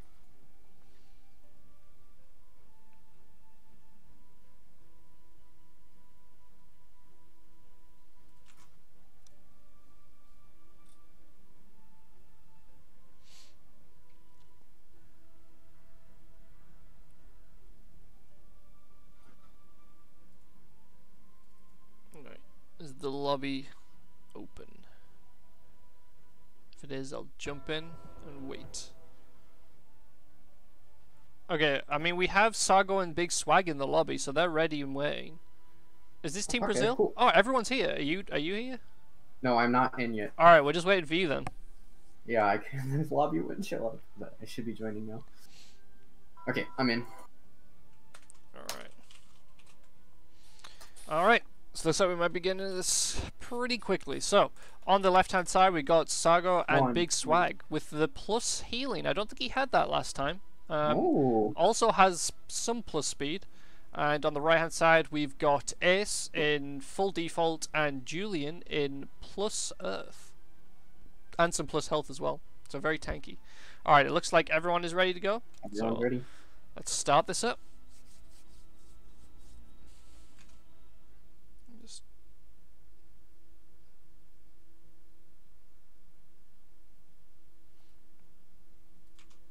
He did have that before? Okay. Can't really remember. I've seen a lot of players. A lot of players, 10. Yeah, it's too many for me to remember. Alright, here we go. Oh. Little miscommunication on the green team. One went up and one went down, and then they swapped. Yeah, so straight away we got Big Swag in the back, providing the heals. He's trying to push around to get a little bit of damage there, but it looks like Julian and Ace are just pushing in really hard on Sago. Sandwich between them, he's taking a lot of damage. He needs to pop up a bubble shield, get rid of that bubble shield so he can get some heals. That rock was perfectly placed to get him just the heals just on the edge. Yeah, they're doing really well. They did manage to do like a full circle. Big Swag went all the way around, but he's not getting the heals and he needs to throw him. That rock is just, it's not doing good enough heals when he's not in EDD. He needs to get the heal beams in, and there he finally starts doing. He knows.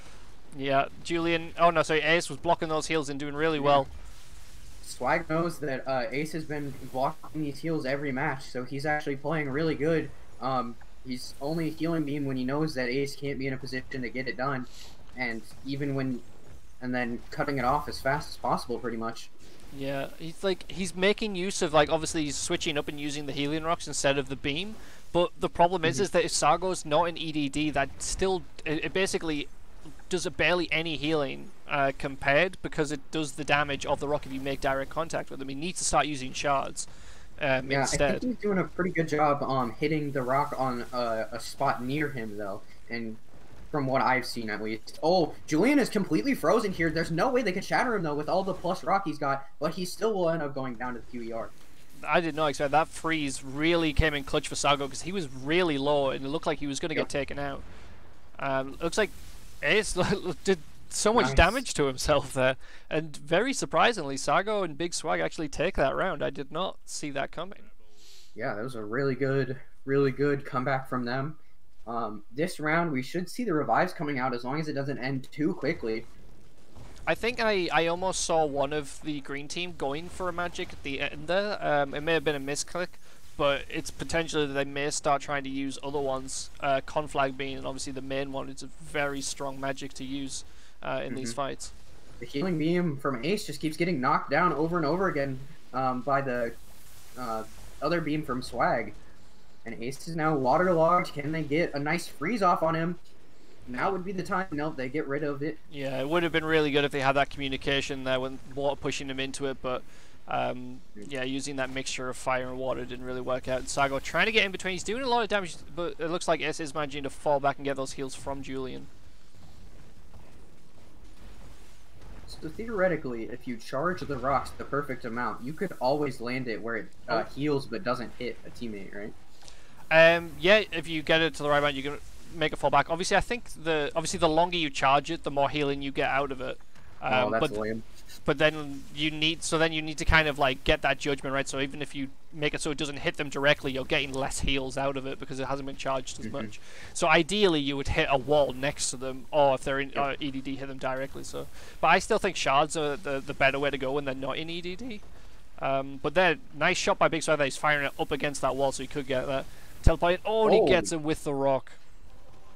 Oh, there's the revive coming out though, but Swag, he's trying to throw down those healing mines, but he really can't do anything with them because he only has 2 of them. Ah, yes, of course, because he doesn't know. He has that plus heal. I don't know how much it balances out, because obviously it gives you plus healing, but then it lowers the number that you have.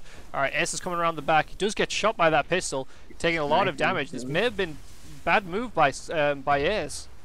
Yeah, Sago almost got frozen there. He luckily cleared it just in time, and Ace was able to haste out. Yeah, so then we are seeing a lot of different magic uses here. There was a con flag earlier. We've seen some teleports. Yep. It looks like Sago and Ace are the ones with the revive. So if they could try and take out one of those two, it would be very hard for the other team to come back because they won't have that revive. But they're coming up pretty close in terms of the focus gain now. But also, that's something that's so hard to see in the middle of a fight, you know? Yeah, it's something you've definitely got to kind of practice, is to make sure you're looking at what's going on in the match, what everyone's doing, and also where your focus levels are at to know what you can try and do. Oh, teleport comes in. Oh, he had a fire ward on, that's why. I was thinking. Yeah, no, they're doing a really good job pushing in, but their green team is really not taking any advantage of the status effects that they keep putting on them. They keep going in with the QFQ, which does less damage, but puts water on them, but they're not taking, you're seeing lightning after, they're immediately SFSing after. So they're just kind of wasting some of their DPS, and down goes Sago. He does get taken out by that stray rock, and Julian doesn't have enough for a revive. Like, he almost has it, but because of this delay in the time that he has it, they're managing to push him away from it, so they need to go around the other way. Julian needs to cut him off, but they're going both the same direction. This is not a good move by them, because it's going to allow them to run down. Oh, but what is he doing? He should have ran across. He's wasting time. This looks like it's going to be a loss for them here. Yep. Yeah. Huge damage, and he does get taken out. A very close round though, and it brings it up to 1-1. Yeah, I think this is definitely the closest fight that we've had so far. Alright, everyone now has enough focus for revives. We've got some TFOs that could potentially come in. Obviously, I doubt we're going to see any TFOs. I mean, we saw one last match. Well, we did, but I think that was just a last-ditch effort for the fun. Yep, definitely.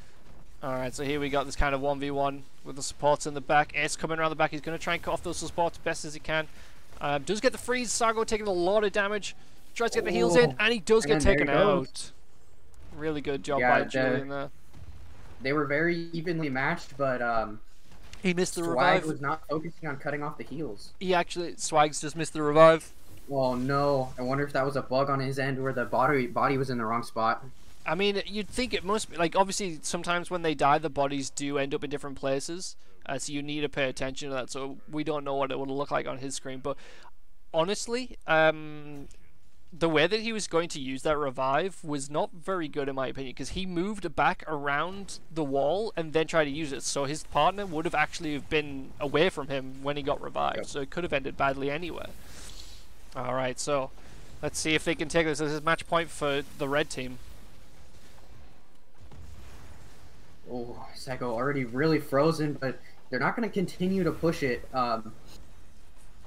because honestly, full freeze is not all that good. It kind of makes you immune for a while, although Julian would be able to shatter really quickly, especially if they coordinated it even a little bit. That is true, actually. Yeah, he does have that plus earth, yeah.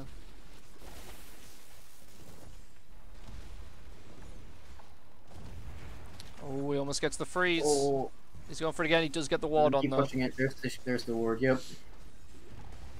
Pushing in. Sago being a little bit too aggressive, taking a lot of damage there. He got pushed oh, into that. Conflict comes in and he does get taken out, and that's... Oh, I didn't even see where Big Swag went there.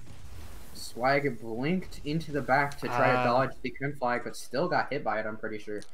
And that will be Team Brazil taking another match. 3-1. It was a very good game. I like that. I like as much as, like, you know, Magics are seen as kind of like, you know, bad manners. I do like to see them because they do add like a lot more to the match.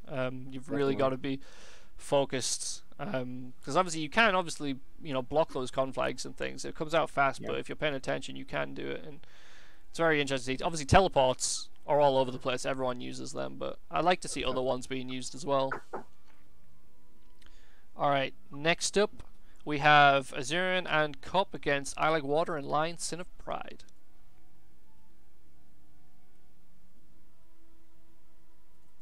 Let's see if I can jump into this one.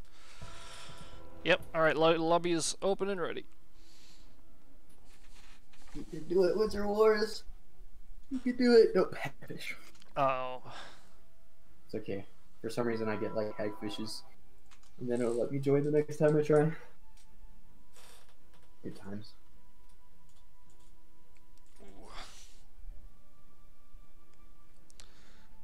Let's do some mid-stream stretches. Ooh.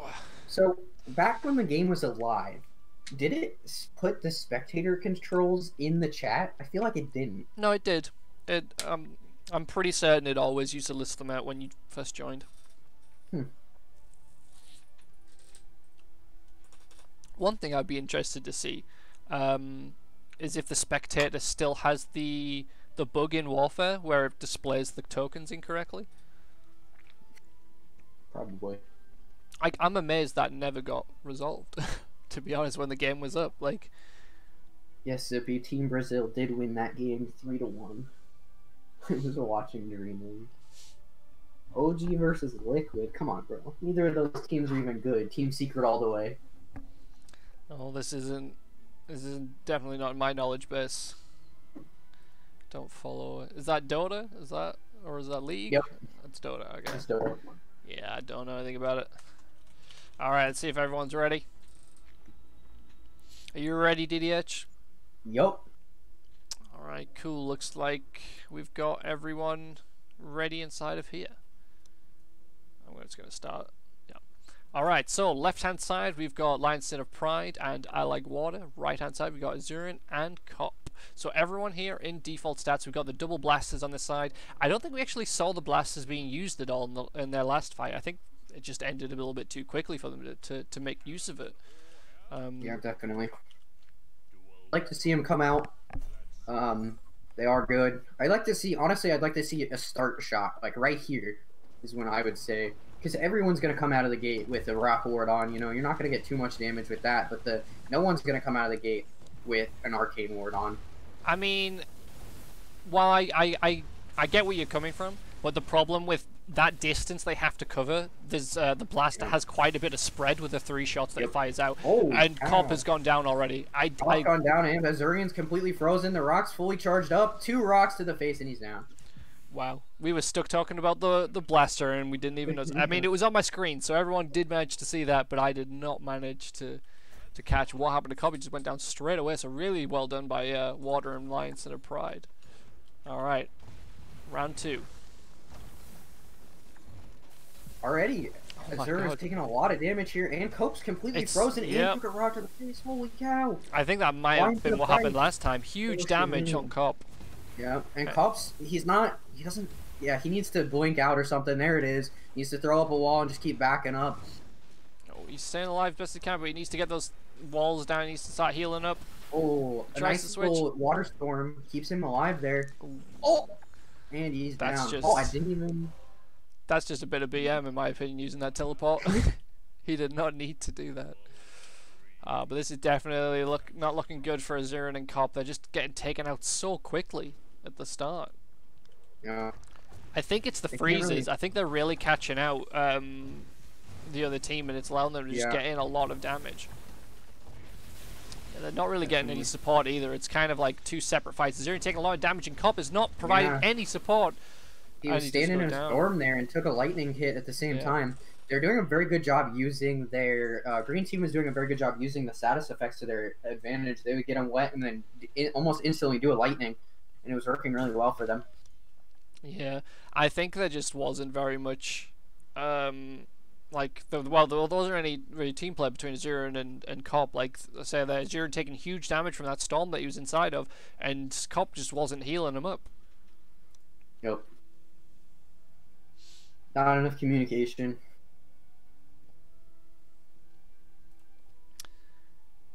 Oh. Yeah, it's definitely a rabbit hole. I keep trying to get out of this game, but I just enjoy it too much. Alright, next up we have Swaginator and Bacitoto against Team Tentacle, which is Elmo and Flamadak. Is anyone else in this lobby yet? Okay, there we go. I'm not in the lobby. I'm reading There's things. a Russian man. There he goes. Alright, cheers, Vera. Thanks for stopping by. Wait. Oh, nobody else is in the lobby. I thought you were saying like everyone was in the lobby and I go in and I was like, oh god, I've missed it. Alright. Elmo and Flamadak are on the right team. There we go. Switch for literally the exact perfect time. Did you see that? Pro strats there. Pro strats, pro strats.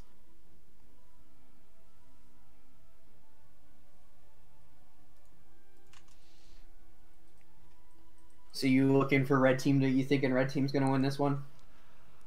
Yeah, I think. So I think. So the way that I can see it, if they played like say 10 matches in a row, I think the red team would come out on top. But I think in having like because it is just a best of one, I think that if Swag and Bacitoto can get their strategy together and take out Elmo quick enough, then they'll be able to take out Flamadak between them. But I think in just a straight up 2v2 team fight, if they both teams work well together, I think red team will come out on top. So we'll just have to see how this goes. If everyone is ready,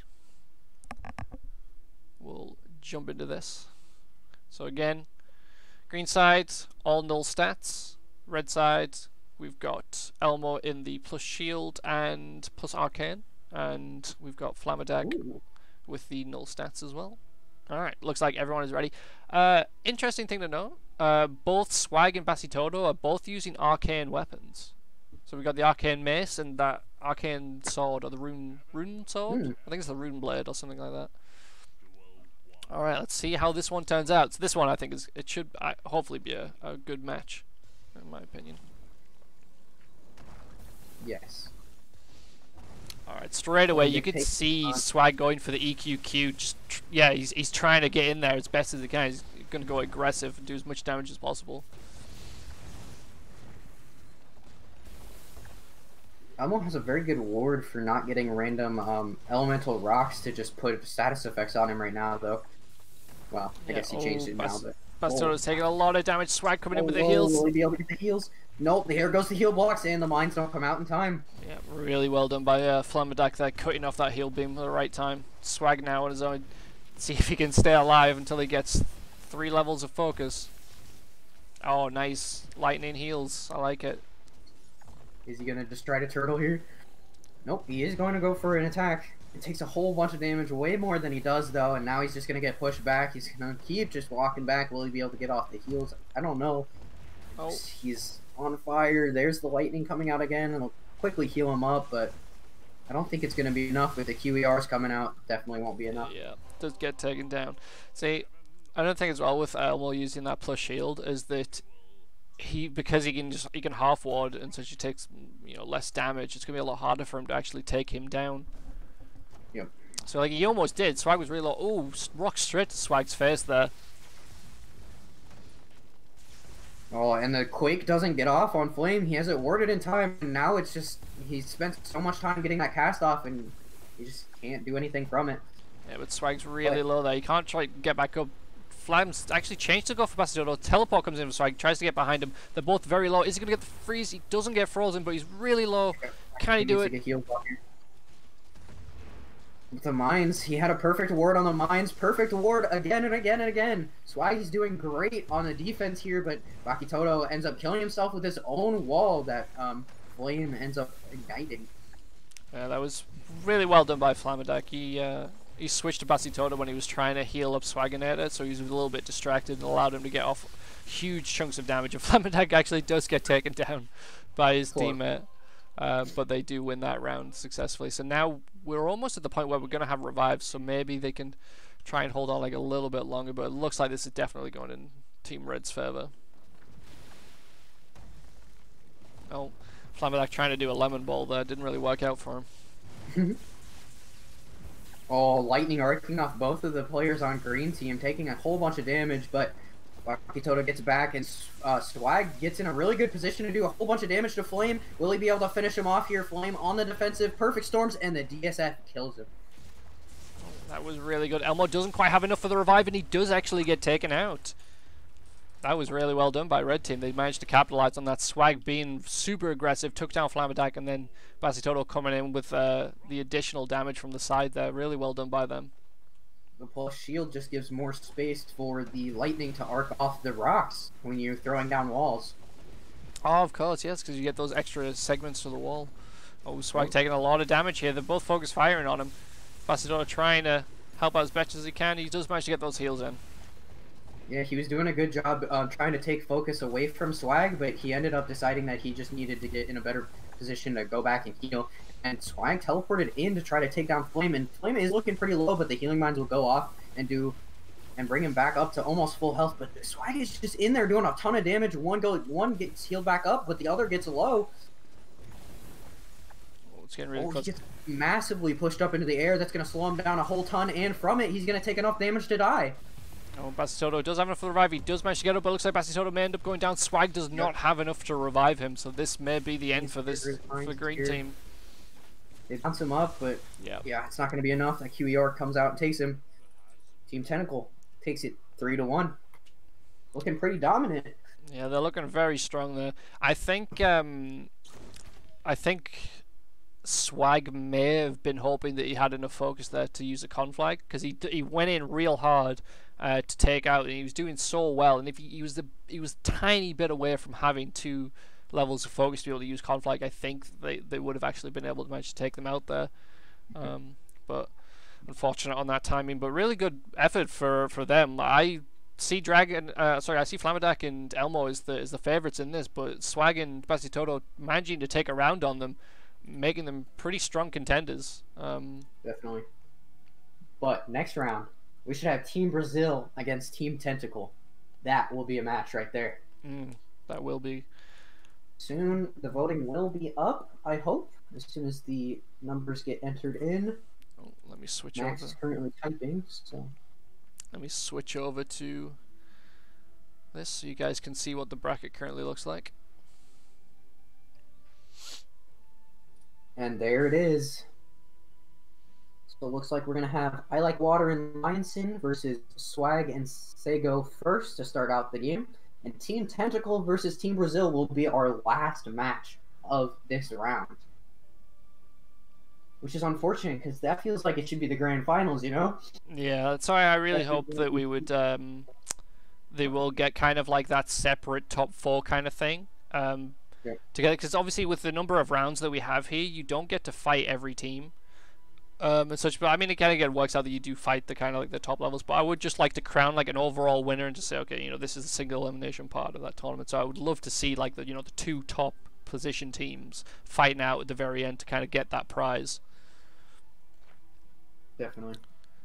All right. Looks like Sago is actually running an errand right now, so we are gonna go with the second match, which will be Brodherx and Blooplord versus Swag and Bacitoto. I think this is going to be a really good match as well. I think these are both definitely really good, really strong teams. So we're going to move on to this one here. Are the votes open yet? Okay, the votes are open now. So everyone get in and vote for your teams. refresh this real quick.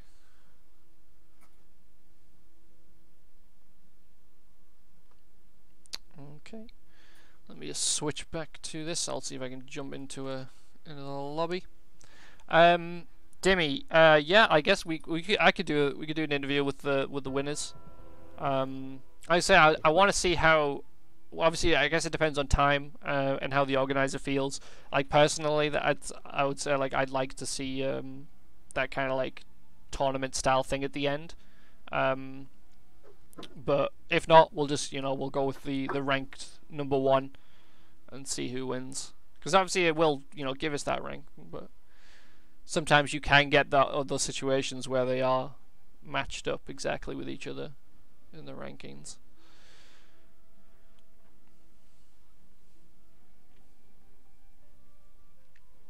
Wait, who's playing? Alright, so we've got Brodherx. I don't even know how to say it. I just call him Brod.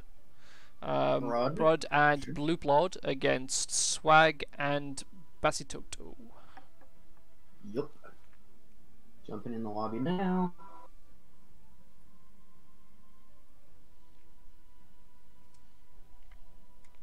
Waiting on one more person.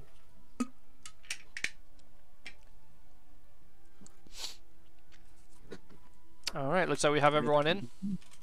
See if everyone is ready to go. Alright, so this is nice and easy. We've got default stats on everyone. Nice. So it's my favorite way to see how it is. Everyone on the exact same level playing field. Alright. So everyone is ready to go, I think. So we'll give them 15 seconds.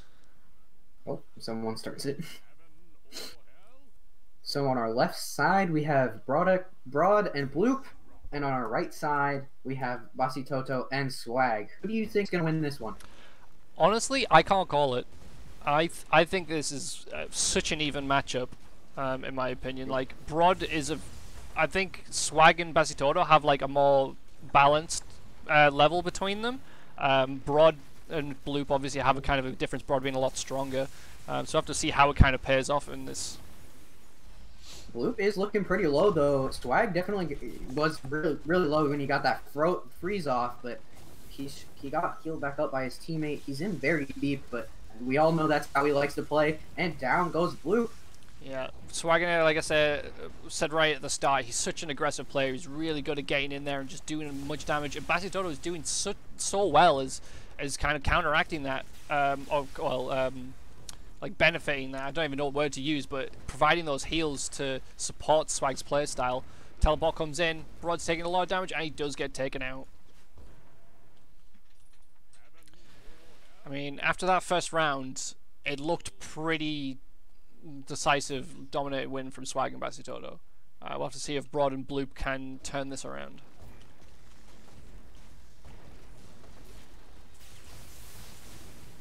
Alright, so we kind of got this 1v1 support matchup. Bacitoto, not really sure what he was doing there. He seems to have stopped. Okay, continue now. I think he might have been having a little bit issues, yeah. Alright, Swag with a perfect bubble shield cut off the heals, and Brodherx is going down really low, but the water pushes him back far enough.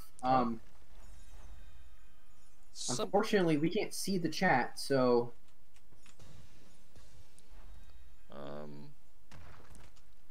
I think there might be some lag going on for maybe one of the players. Oh, maybe some of the players. Yeah, look at his beam. I didn't see, I was looking away. It was very laggy. Oh, okay.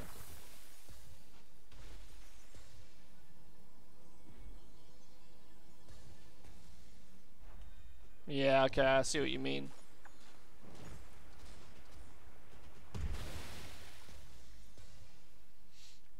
Looks like he's doing better now. Yeah, I mean, if they'll be typing in chat when they're ready. They'll place the WED ward. There we go. There it is. All right. I love that is everyone knows that that's a thing. Yeah. All right, here we go. Starting it back up. So again, we have this 1v1 in the middle with the supports. Brod taking huge amounts of damage here. Yeah, Swag came out with a massive melee weapon hit. that did a huge arcane swipe, doing a bunch of damage to him, and he didn't have it warded at all. See, that's the thing, is that most people are going to expect regular melee weapons, so they'll think EDD is what they need to go for, but he's actually using that rune sword, which means that it does have arcane damage. So it's really a good strategy from Swag to use that to really throw their opponents off, and they have managed to separate Bloop and Brod. Lots of damage on both of them, very low. Well, the teleport to try to cut off the support, but he needs to be healing, not cutting him off, and he's actually gotten into a position where he's less useful for healing. Oh, Bloop kills himself there, and Brod is not going to be able to finish off Swag in time. He had him really low. Goes for the revive. Perfect positioning on that revive and where he needed to be to get that off. I mean, the best, safest I like the idea. Obviously, the idea was for Bloop to stop Bacitoto from providing that support, so Brod could take down Swaginator, but he just couldn't do it quick enough, and it allowed Bacitoto to actually take out Blooplord. But we're back to normal now. We got that revive up, so we'll see how things go. Swag is right in the middle of Bloop and Brod. They're taking huge amounts of damage. This could end for Bloop here. He's taking so much damage. Heals coming in. Oh, that lightning now has revive, but Brod does not. Yep, that lightning arced all the way in, and yep, they do not have enough of a revive for Brod here, so he's going to have to try and tank his way up, back up to 3 bars of focus. He only has 1 at the moment. He's trying his best, but obviously they do have all the magics. They've got loads of focus, so they could just jump on him right now. It's not going to look well for Brod here. Nope, he's getting that lightning, and he's slowed, and it's not fun for him here. Yeah, there he goes down to the SSS. Really well done by Swag and Bacitoto. So it definitely seems like that they're really communicating well here, because a lot of the problems that tend to happen in 1v2 situations is that one person will just focus way too hard, get in, and allows that person in the one situation to take out one of the other people, but they're keeping their distance from Brod there and allow them to take him out without worry of him taking a kill. Definitely. They are definitely very even match. This is one of the closest matches we've had, but Swag and Bacitoto just keep taking it just very barely at the end. I think it's that communication that's really kind of paying off for them. Like they realize what they need to do and when they need to do it, but it just seems like Bloop and Brod don't quite have that that synergy between them to get it to work in the times when it's really necessary. And they're in a clan, so you'd expect the better. That's true. The better communication coming out from them, but yeah, they're just not getting it today. And Bloop's really low. Rod needs to do a lot here to stop this, and there's the teleport in. Rod has to back off, sacrificing Bloop. And this is probably going to be the end of the match here. Yep, using all of his magics, all of his focus. He's teleporting out, and he does get taken out by Swag. Really well done by Swag and Bacitoto, though. Yeah, I think, like I say, the teamwork of Swag and Bacitoto really strong there. I think also part of it, like I said at the beginning, was because the skill level of Swag and Bacitoto is quite balanced and similar. You've got that quite a gap between Brod and Bloop that they needed. Like Bloop couldn't provide as much kind of like support and aggression that the other team could, so it'll put more pressure on Brod in that one. Definitely. Well, I've got to play, so I will be back. Ah, yes, of course. Good luck, man.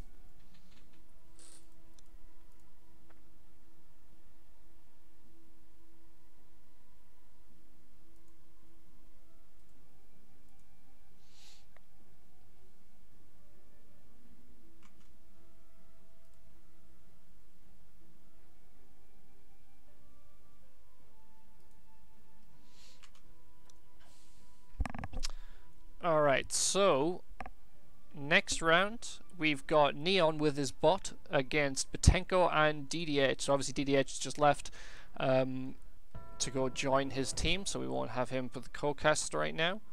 But we'll see him, we'll have him back shortly.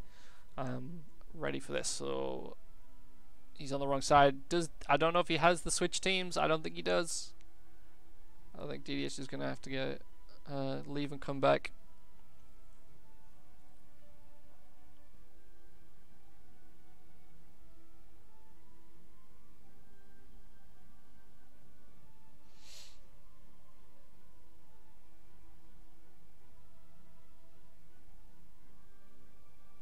Okay, there we go. So now we're just waiting for Neon to come back. Oh, to come. There we go. So we got Neon. Let's see if everyone is ready to go. Alright, looking at the stats. So we got default pitchfork, default katana, and complete default with the default sword. Alright, looks like I think everyone's probably ready.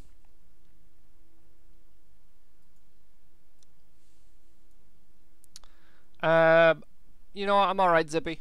I'm going to eat after the tournament. I have no idea what I'm going to eat, but thank you. Hope you enjoy your spaghetti. Alright, so it looks like we're getting into this one. Alright, so here we go. Green team on the left, Bettenko and his sub-partner DDH. And on the right side, Neon and his bot. So just for people to aware, this is a bot that Neon created himself. He designed the AI. So we'll have to see how this goes. So it's a little bit interesting. It's got its flaws. Neon taking a lot of chill damage. He does manage to get heal up though. He gets that water and doesn't worry. A little bit of lag there. Everyone pushing in. DDH just running around. I think DDH is going to go for that bot. He knows that he's got to try and take it out. Bettenko doing a lot of damage to Neon. Actually, a lot of people around taking a lot of damage everywhere. People right in the middle there trying to get heals up from Neon. Bettenko now switching focus to Neon. He's going to try and take him out. Takes huge damage from those mines. It looks like Bettenko may take him out. He's trying his best. He's going to try and go for it. Oh, good block there by Neon. And he does get taken out by Bettenko though, unfortunately. So DDH, that beam getting stuck on his thing. It was very interesting. Now it's just the bot. Can the bot take out two players? Let's see how good of a player this is. Bettenko's trying to go for those melee. And it does get taken out. Very unfortunate for Neo and Beep Boop. Ooh. So yeah. It's really nice to see the bot being used, but it's got its flaws. And Neon is really gonna have to put in the work to kind of keep it up.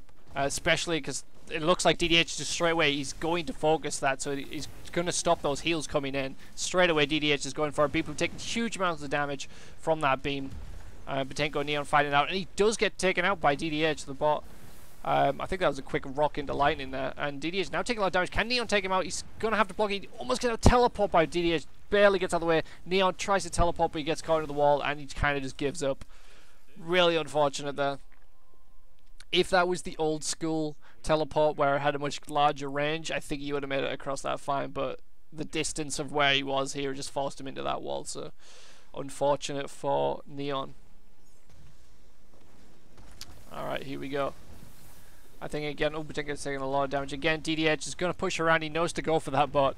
Everyone just picking on that poor Beep Boop. Neon taking a lot of damage. Heals coming in from Beep Boop, but Beep Boop is just taking so much beam damage. DDH is now running. He's going in with the melee. I don't think it doesn't know how to deal with that, and it looks like it may end up going down. It does get taken out by that melee. Teleport from DDH. He tries to go for the melee. Neon is just running away. He doesn't have his plus speed on, but he still manages to get away. He's trying to push them and keep going. See if he can keep this going on. He's 1.5 away from a revive. I'm not sure if he's going to be able to get it in time. See if he can try and take out at least one of them. Rock in the back. Very low damage. Good block on that lightning. Ooh, good ward. Tries to switch. He's only half ward. He takes damage from that and he gets taken out by the steam. Unfortunate for Neon and the bot. Really gonna have to work on that. On that bot. I mean, it's good enough as a partner, but it's just got those flaws that people are starting to realize. Welcome back. Thank you. Really well done. Did you see that one teleport I did with like fucking? Yeah, you were like a slither of health, and then Neon tried to follow, and he just got stuck. Yep. Yeah, I was saying like if that was the old school teleport where it had a longer range, he would have been able to get to you, but it teleported him into the wall. Yeah, you got to be so close to that wall now. Yeah, that was really saddening when they reduced that. All right, but yeah, you did well. It was kind of like straight away, like every match, you were just going straight beelining for the bot every time to to cut off those heals, and also the bot has its flaws, and it looked like you were picking up on them straight away. Yeah, like it doesn't stop. It doesn't go out of support mode into defense mode fast enough, so you can get like an entire arcane beam on it fully charged. You do so much damage with that. And then again at the end as well, you were going for the melee. It doesn't know how to handle the melee as well, so you could just stand there and just keep stabbing away at it. Eventually, I'll get into this lobby. Yeah, we're just waiting on you. Alright, so next up we've got Ace and Julian against Elmo and Flamadak. Now this will be a match. Yeah, this is going to be an interesting one. This one's got I think almost the most amount of affinities. I think it was another match when both teams had affinities, but again, Julian's got that plus health, plus earth. Now, I'm thinking about who this might be. The only person that I know that plays with plus earth is Zippy. So I have a suspicion that this is Zippy. I don't think it's Zippy, but... I mean, I wouldn't be surprised if it was, but... He's way too good to be Zippy. Oh!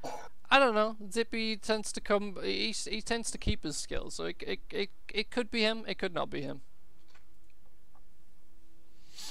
I think I've seen him around before, especially in tournaments. I feel like Ace tends to play with this guy a lot, so... Yeah, I think the general consensus is that people think it might be Auto Slap, but maybe they're just trying to throw you off. Maybe he's wearing... It's Auto Slap, but they're using... he's using the earth to throw people.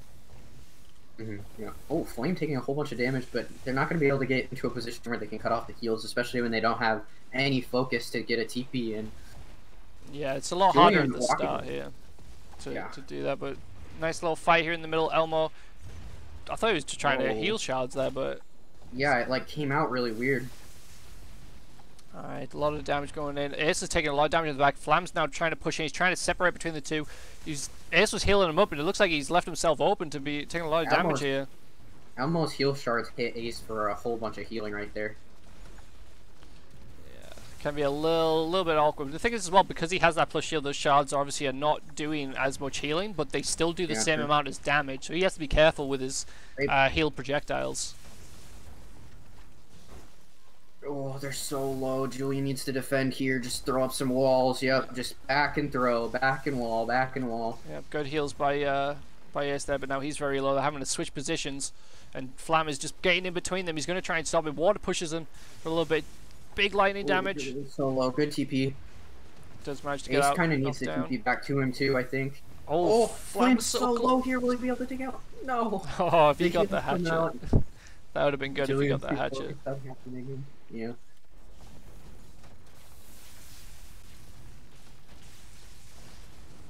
Oh, Ace is in a bit of a bad spot. He kind of stuck between them. He's also really frozen here. He needs to clear it. There he goes. Ace maybe going for Elmo here. Oh, he needs to heal, not heal his teammate. Oh, that lightning spam. I don't think he's gonna get out of this. Yeah. He does get taken out, and it looks like Ace is gonna end up falling down here. Backed against a wall too much there. Just gonna quickly look at my recent games and see who this is. Ah, it's a new profile. They're being cheeky. Alright, so here we go. See who can take this round. Big damage on Ace there at the beginning. Flam's gonna see if he can get in between them. They're gonna switch focus to Julian now.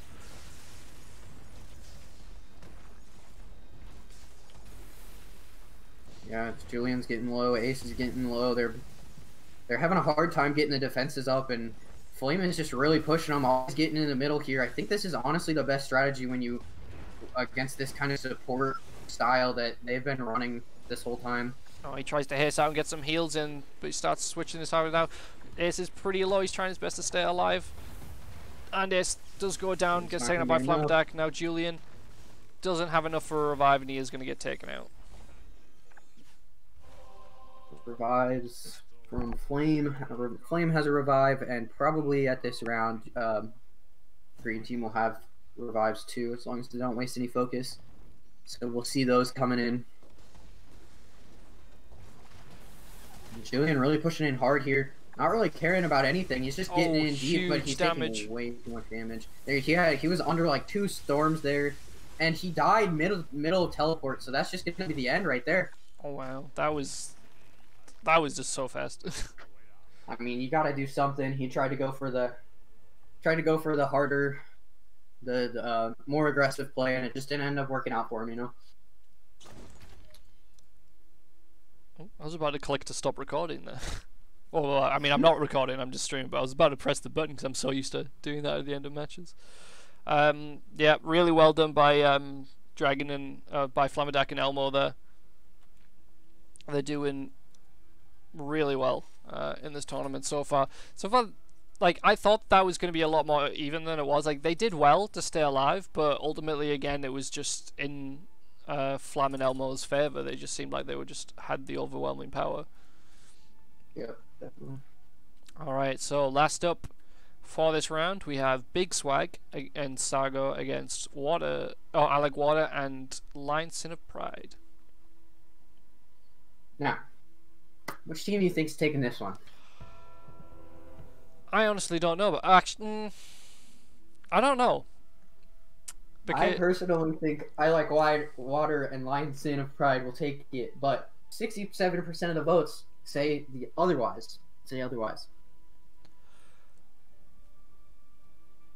I still have no idea. I'm like trying to think because obviously these teams have people that I'm not that familiar with, but watching them play with other people, like in the other matches, like in the last round, Alec Water and Lion of Pride did a really good job. Like they came out really strong, but I'm not sure. And BigSwag and Sago did the exact same thing as well, like in their matches. So this one I think is going to be pretty even. I feel like it definitely could go either way on this one. Yeah, I think they both fought against a similar team in the last rounds, because... no, never mind, they have not. I'm sure we could find some way.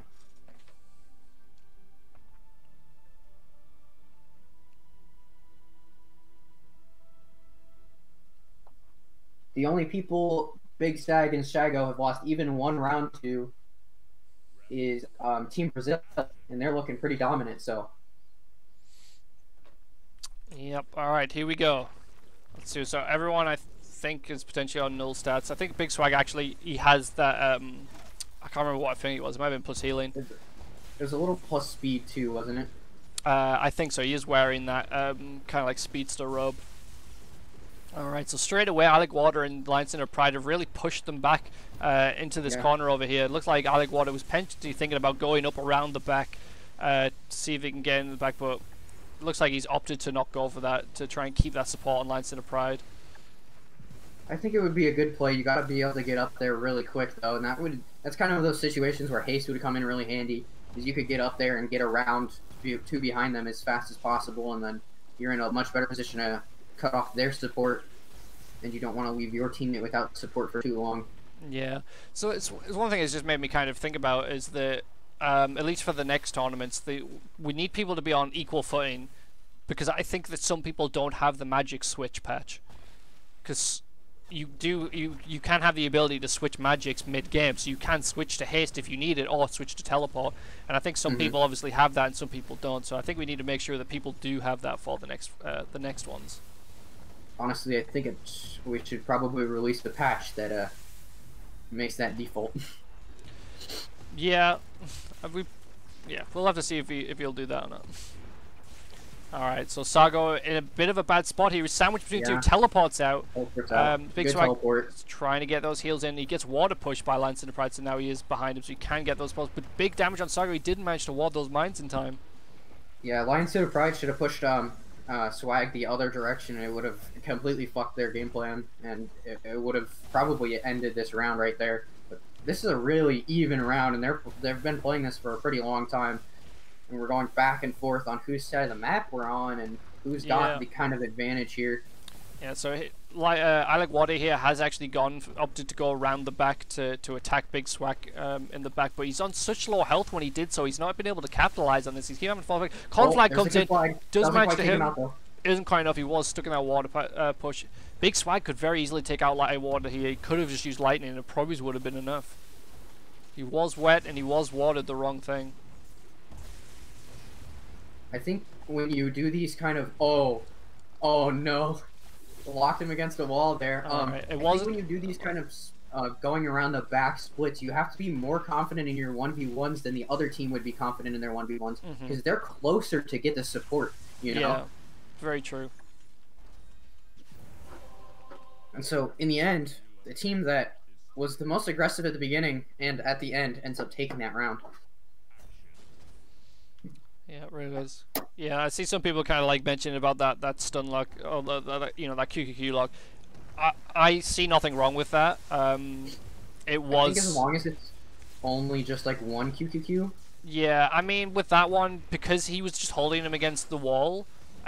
He was keeping himself out of the fight. It wasn't like he was holding there and still applying damage via him or his teammate. It was just kind of like it took both of them out of the fight, and then he even stopped afterwards and pushed him away. So I see nothing wrong with that. Plus, that's something that can be interrupted quite easily by teammates if they want to, you know. Yeah. All right, Big Swag is in a bit of a bad spot here. Does teleport, but Sago actually ran to go get to him, so now they've actually swapped positions, so they're still out of position. Big Swag is quite low on health. He's just trying to get him. Sago is managing to push his team away, so he is going to allow him to get back up. They've got those support on each side now. Oh, looking really low in the middle here. Oh, nice rock by Big Swag. Does get the knockdown. Tries to go for the melee swing.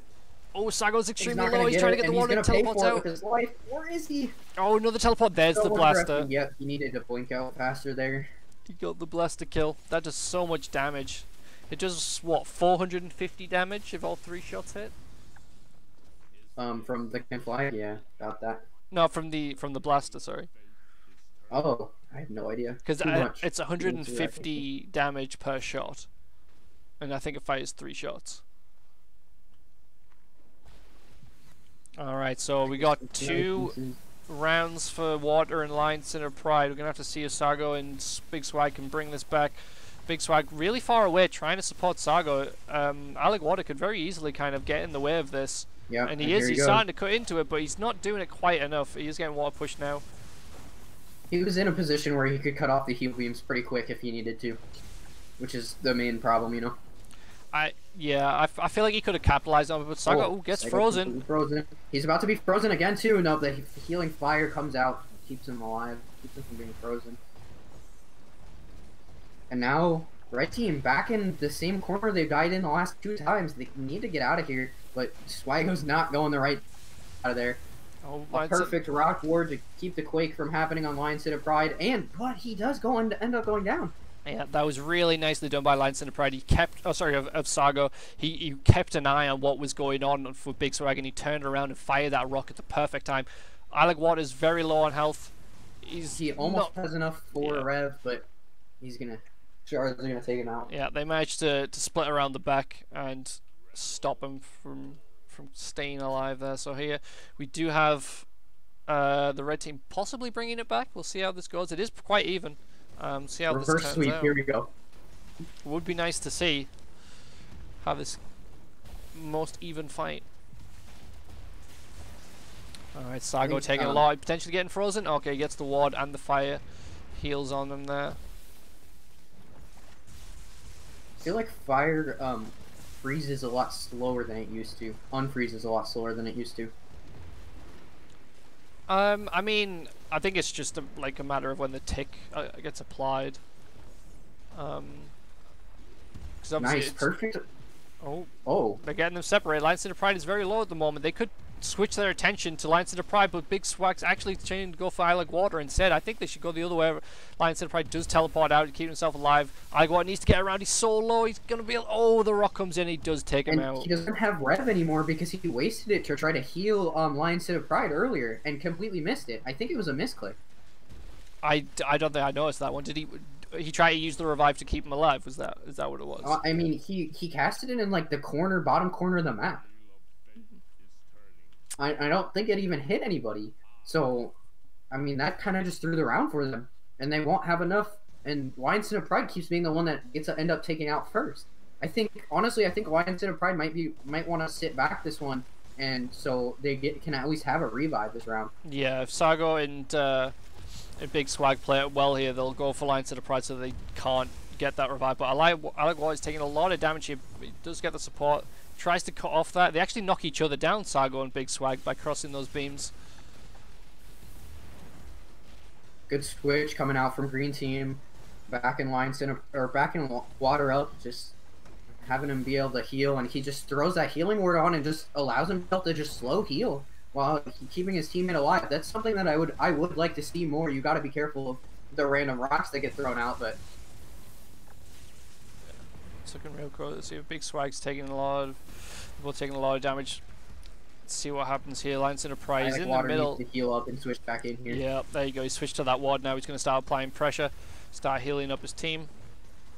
And again, they're being pushed back to this corner every time. Oh, hits by that self bad shot. lightning arc. Oh, Alec Water's debating whether to go up or not, and he's going to stay down the bottom. Using that water heal. I'm not a big fan of using that water beam. What do you think team has better 1v1s here?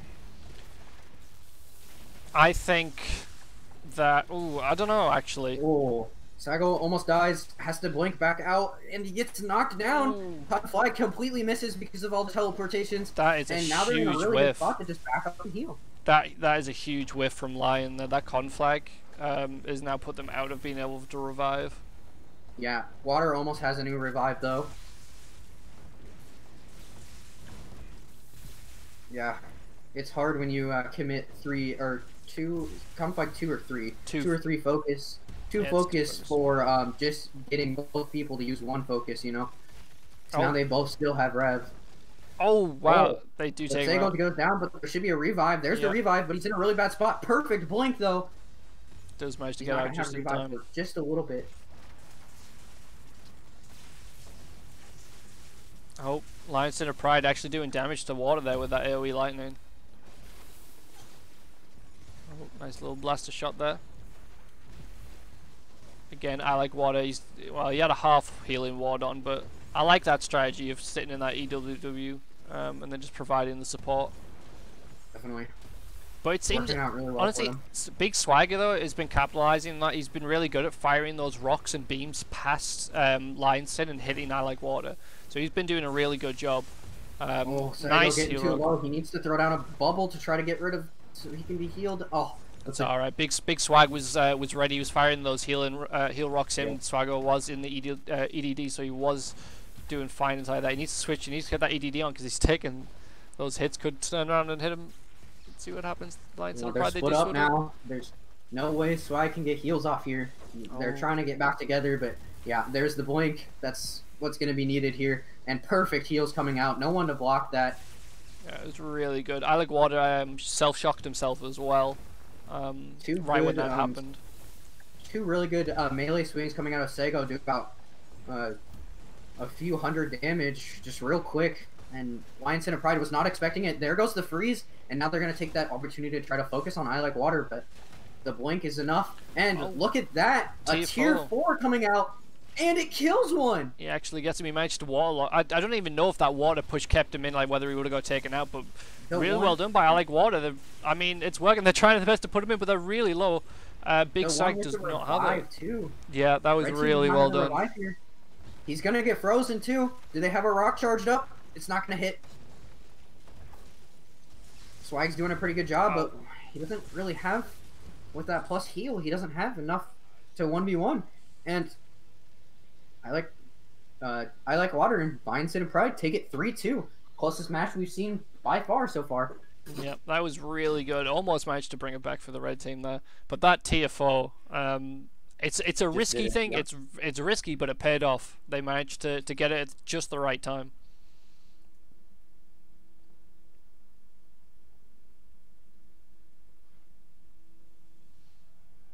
Quite the plays. Quite the plays. All right. Do you think that's the best tier 4 Lightning Storm?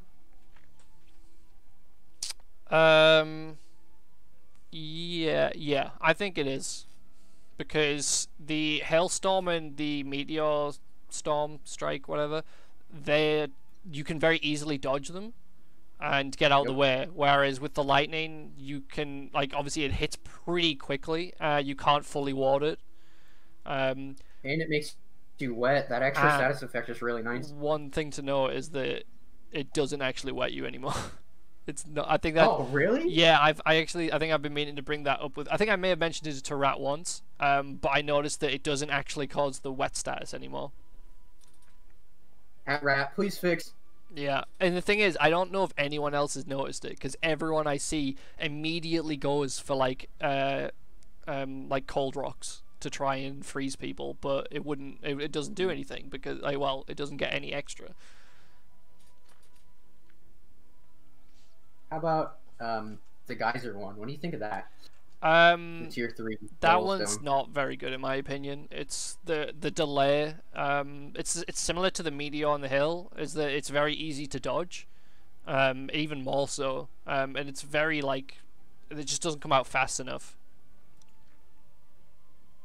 I would like to personally see Nullify fixed up and fully working. I think being able to take walls and storms out with one button. It does work. It's just so it's in my opinion it's just too much magic for it's too much focus.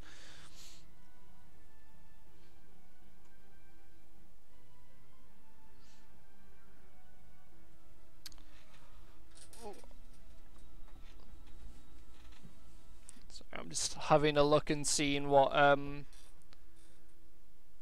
they're currently saying about what to do with the tournament. He asked if the top 5 teams currently were okay with doing something. Yeah, so he said we can try to decide whether the tournament will end with a Swiss format or we'll do a single elim of the best 4 teams. Because obviously there's just one more round. I'd like to see the final round of the Swiss. What is it looking like? So we got Brod, Blue, Bettenko, and you. Asuryan Kop, BigSwagShaq Sago, Swag. The Swag and the Team Brazil and Swaginator Bacitoto will be a nice match to see. The other ones I feel are all more one-sided.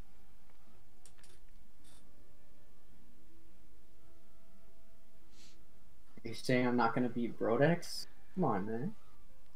I mean, maybe. I mean, to be honest, the Brodherx and Blue team have not been performing as well as I thought they would have, so you might have a chance. We did absolutely destroy the Neon bot. That is true. I think everyone did. Yep. Poor Neon bot.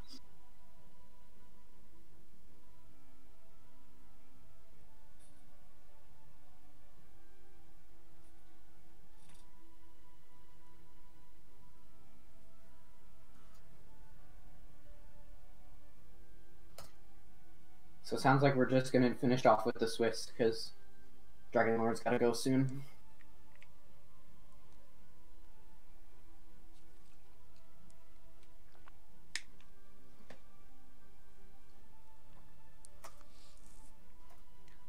Sorry, I'll bring this. I'll switch this over to you guys so I can see what's currently looking like.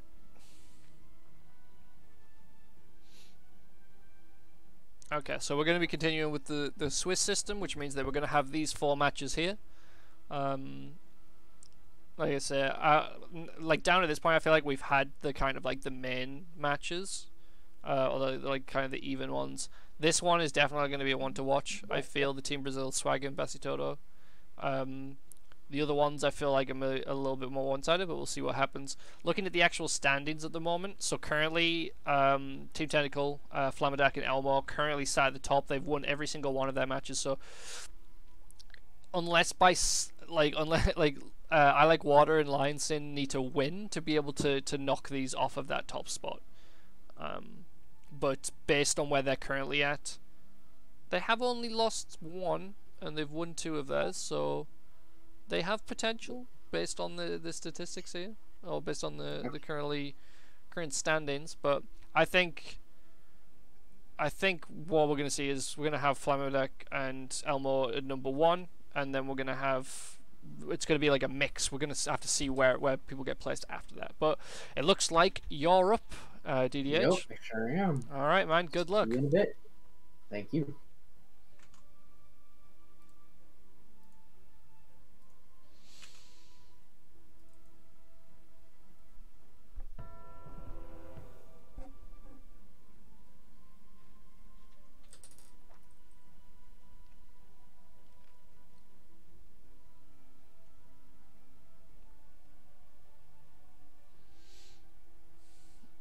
Alright, ladies and gentlemen, this is the final round of the tournament, of this, obviously, the Swiss system. So that will come in, so we have 4 more matches, and we'll see who is going to be the overall winner. So, this matchup, we've got DDH, my co-caster, and Bettenko against Blooplord and Brodherx. So, we'll have to see how this one goes. Everyone in nil stats, see if everyone is ready to go.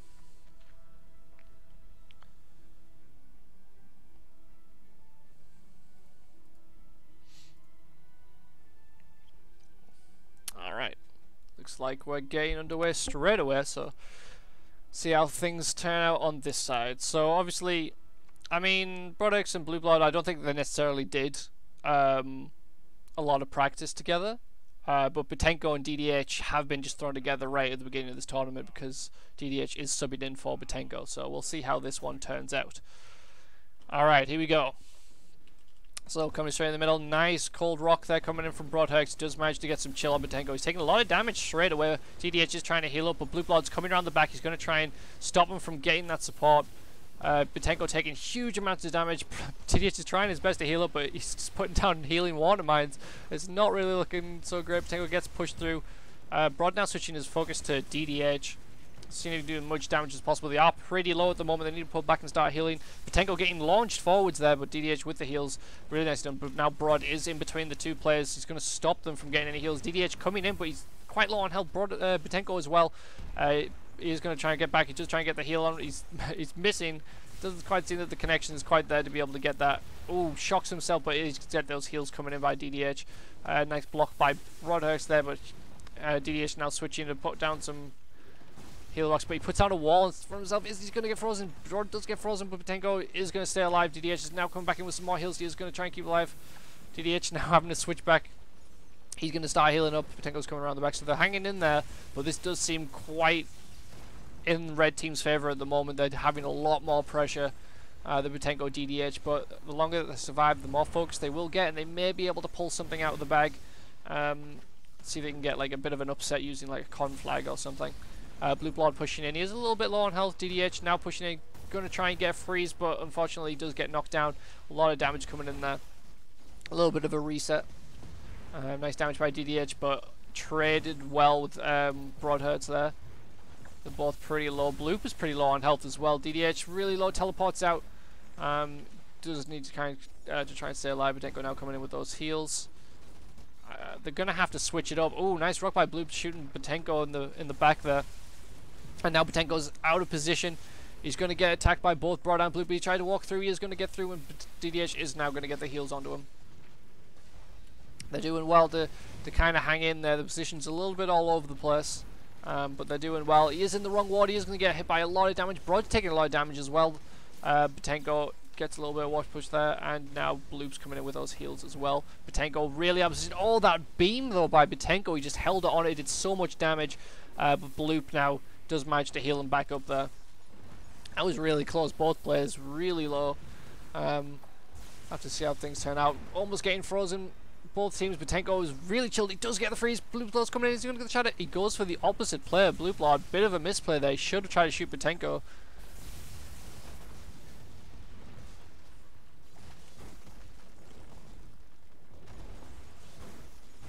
Alright. So again, DDH now falling back. He's a little bit on low health. Brod looks like he's trying to get around Bettenko. Huge amounts of damage on him, but Brod's kind of stuck in that storm. He does manage to clear it. And again, DDH is providing those heals. DDH needs to heal himself up. It looks like he could get caught out if he's not careful. A lot of damage coming in on Bettenko. Brod trying to stop those heals as best he can. Doing lots of damage, but DDH just managed to get that. He was barely on the outside of that dome. They do get forced together. Again, DDH now at the back providing support to Bettenko. Bettenko's very low. He gets behind that beam. Just manages to get in on time to provide healing up. So we kind of got this little 1v1 situation with the supports in the back. It looks like Blooplord is trying his best to kind of fire things in. Now DDH is doing as well. They're trying to kind of like interrupt the supports on each side while these two are fighting. A lot of chill on Bettenko, but he does manage to get that ward on, so he isn't going to get frozen. Alright, so everyone now has enough magics to revive and potentially use something else. So I have to see how this goes. I think someone should try and... Well, I mean, they don't have to, but I think a nice conflict. But DDH completely out of position there. Does get taken down by Brod and Bloop. And it looks like Bettenko is thinking about going for the revive. He is going to try and get it. He's trying to get around as best as he can. And he does get it. DDH is a bit out of position. They're going to have to try and heal each other up. And the Brod's coming in. Is he going to take him out? No, he's not. It looks like he switched to Bettenko instead. He's always like a little bit low. Oh, nice knocked down by DH, keeping himself barely alive. Bettenko's pretty low. He's trying to get those heals in, but Brod's just trying his best to get in between them and stop this from happening. But they're doing well to stay alive. And this is just the first round. This is really going on. Again, like I think they're doing well to stay alive, but I think the pressure is just too. It's just in Brod and Bloop's favor, and they're just ultimately. They're gonna get there in the end. Oh, freeze by Bettenko. Oh, freeze on Bettenko, sorry. And he's so close to going down. He's trying to get him out. He teleports out. And he just barely stays alive. DDH might get frozen here. Oh, good heals by Bettenko.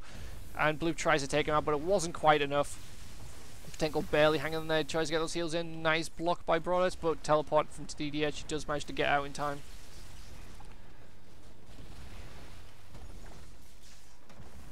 Oh. Oh, he goes for the... he goes for the frost bomb. Not the best magic, especially if you know what you're doing. It doesn't quite freeze enough.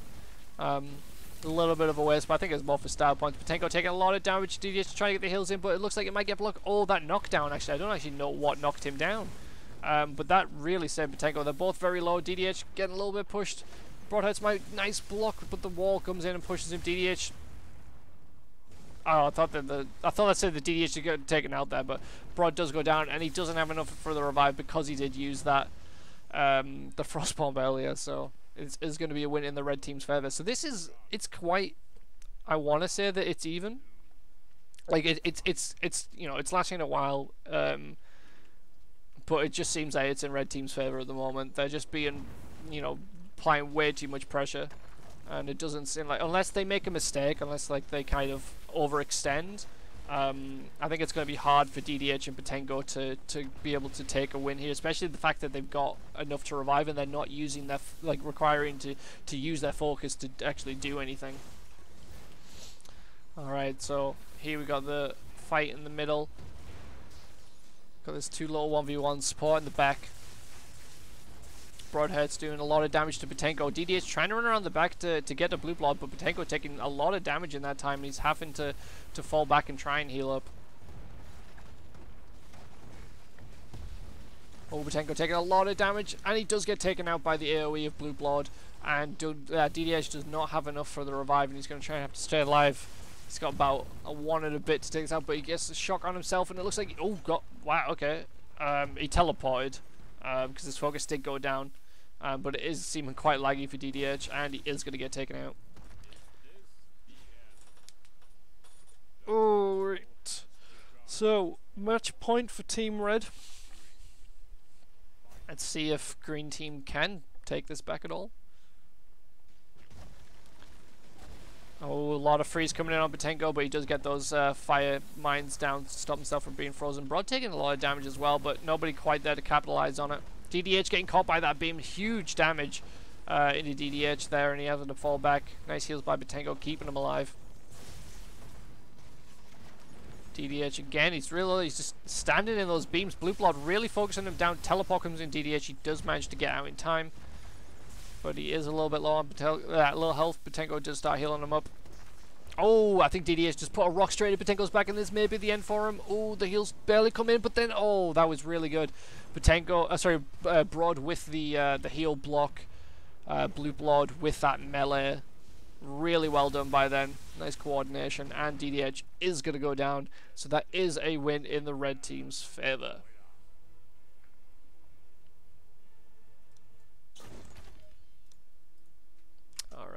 Let's get my co-host back.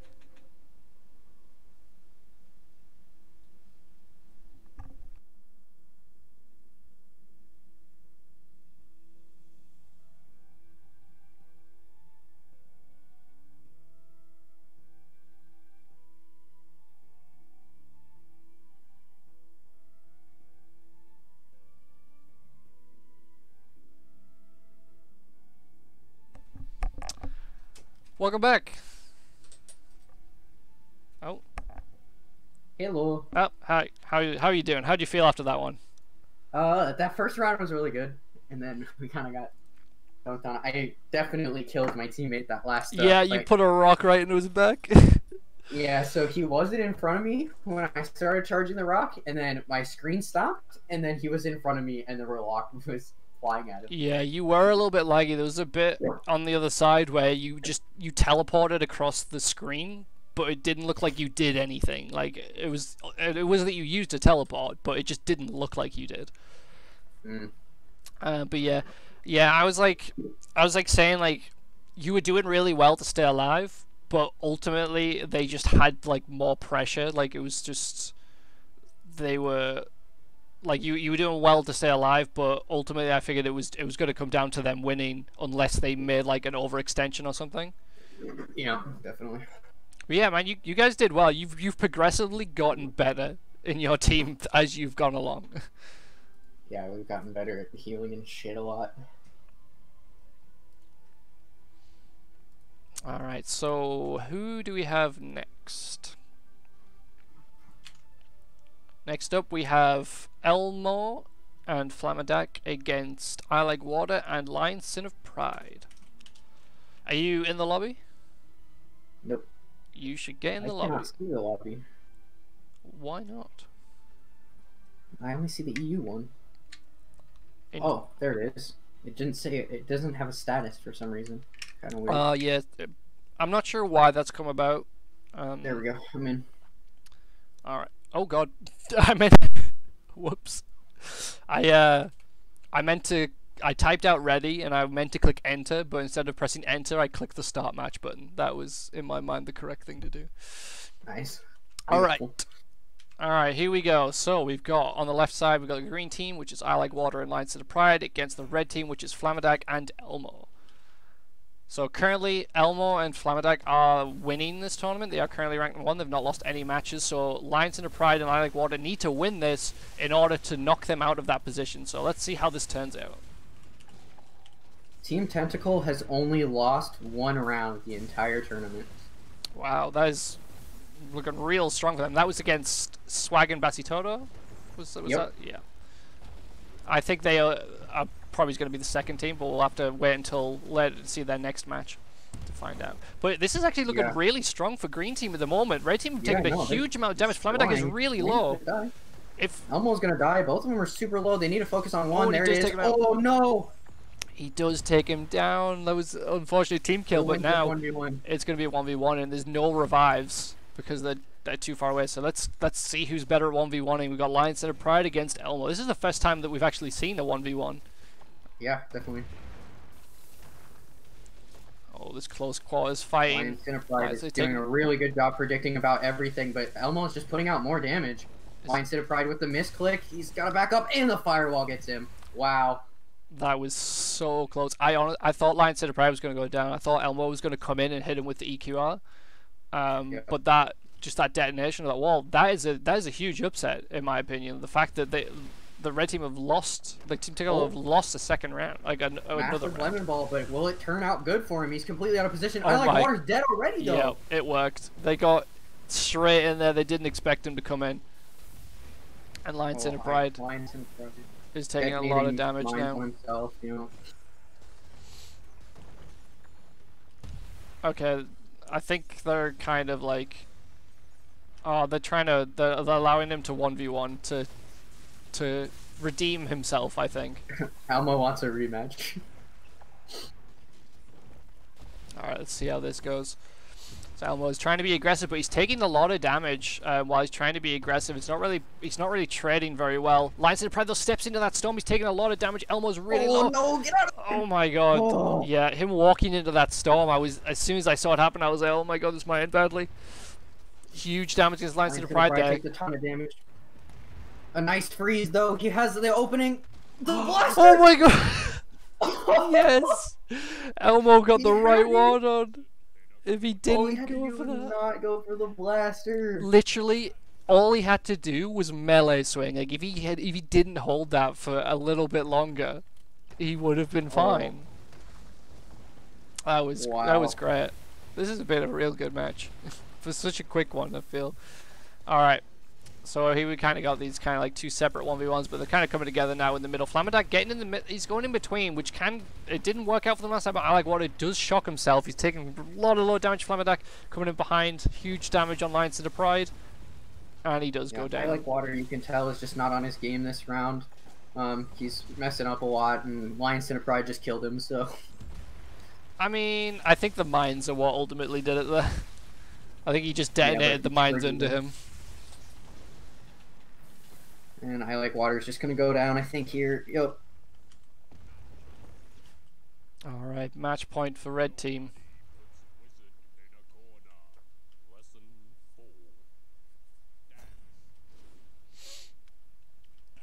Alright, we're gonna see no more lemon balling from Flam. See what happens. That Elmo hit him with a rock, but it didn't do any damage. Oh, Elmo's taking a lot of damage here from I Like Water, but he gets hit by that wall. Flam comes in with a rock. It does a lot of damage. He is blocking it, and he does get taken out. A perfect transition of focus from Flame there. Yeah, really well done. And Lions of the Pride does not have enough revive. He's taking a lot of damage here. Is he going to go down? Yep, there we go. The QER, man. Just so strong. Alright, well that solidifies the lead of this tournament, I believe. I don't think they've won every single match so far. So we'll wait until the end, but to fully congratulate them. Brood and Bloop are really close to. Yeah. They've only lost. Well, they lost his swag though, so they'll probably be able to win this match. Yeah, I don't want to refresh this just yet to see what happens with them. But yeah, that's swagging against Team Brazil. That's like I say, it's deciding to see who's going to get that second slot. So that's the match that I want to see. So hopefully that's the end, the final match. Yeah, so it looks like we're going to be going into Asuryan Kop against BigSwagShaq Sago. Alright, let me just switch this back to the other screen. Jump into this lobby.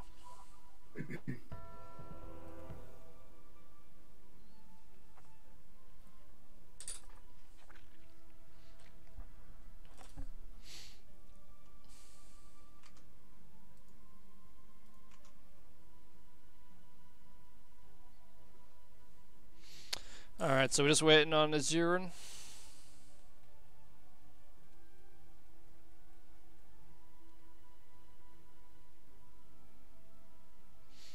Yeah, so quick like a big swag here.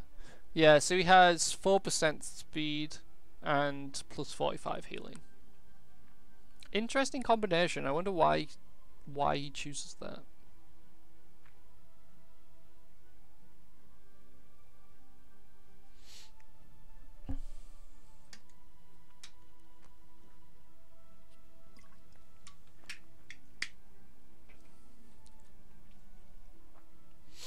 So, what do you think about QER? In terms of what? Is it too strong? I want to say yes. I do think it is. I do think it is a very strong. It's a straight 200 damage if you're not warded. It's the cast too. It comes out ridiculously fast.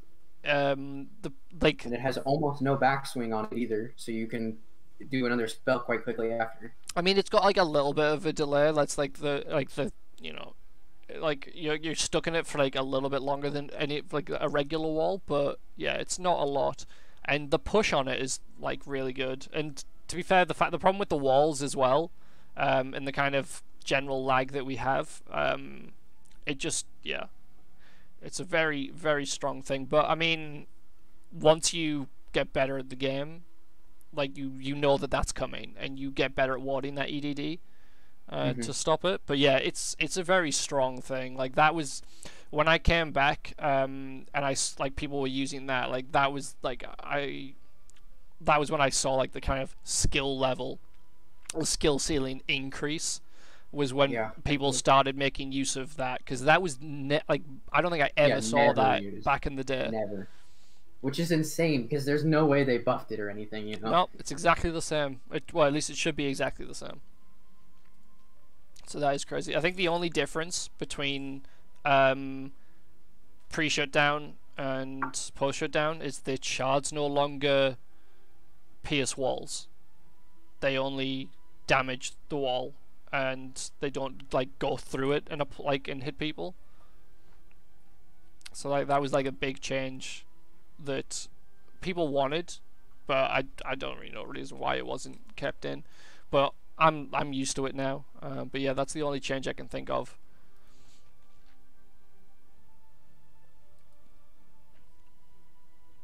I think we're all ready. Are you in?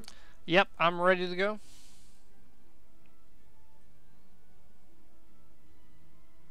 Let's make sure Cop's ready. Yep, I think that's a yes.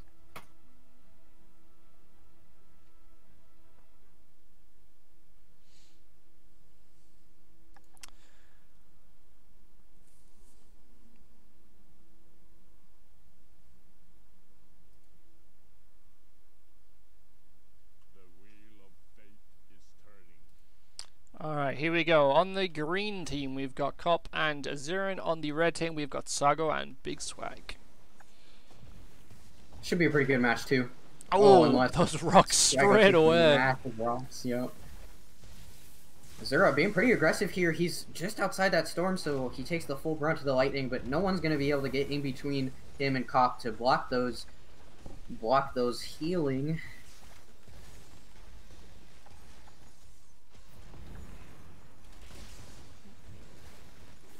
It's unfortunate that we don't have, like, a bunch of really good players that are, like, team up, and then we just have, like, really high skill tournaments. Like, we have to balance out the skill, you know? Yeah, like I say, it's just because of the number of players. Yep. And, like, there is quite a bit of a skill difference. Like, say, like, the top 4 players, well, I mean, we're starting to get a lot more players who are up there, so we could probably do that soon. Have that, like, really high level tournament, but yeah, it was just we wanted to include as many people as possible, so they wanted to balance it out. I just can't imagine how good the teamwork could be if they spent time practicing with each other and stuff, you know? Yeah, there was obviously like it was, you know, there was not long to come into this, and people didn't know exactly if they were going to be with a person, like who they were going to be, to give them that time.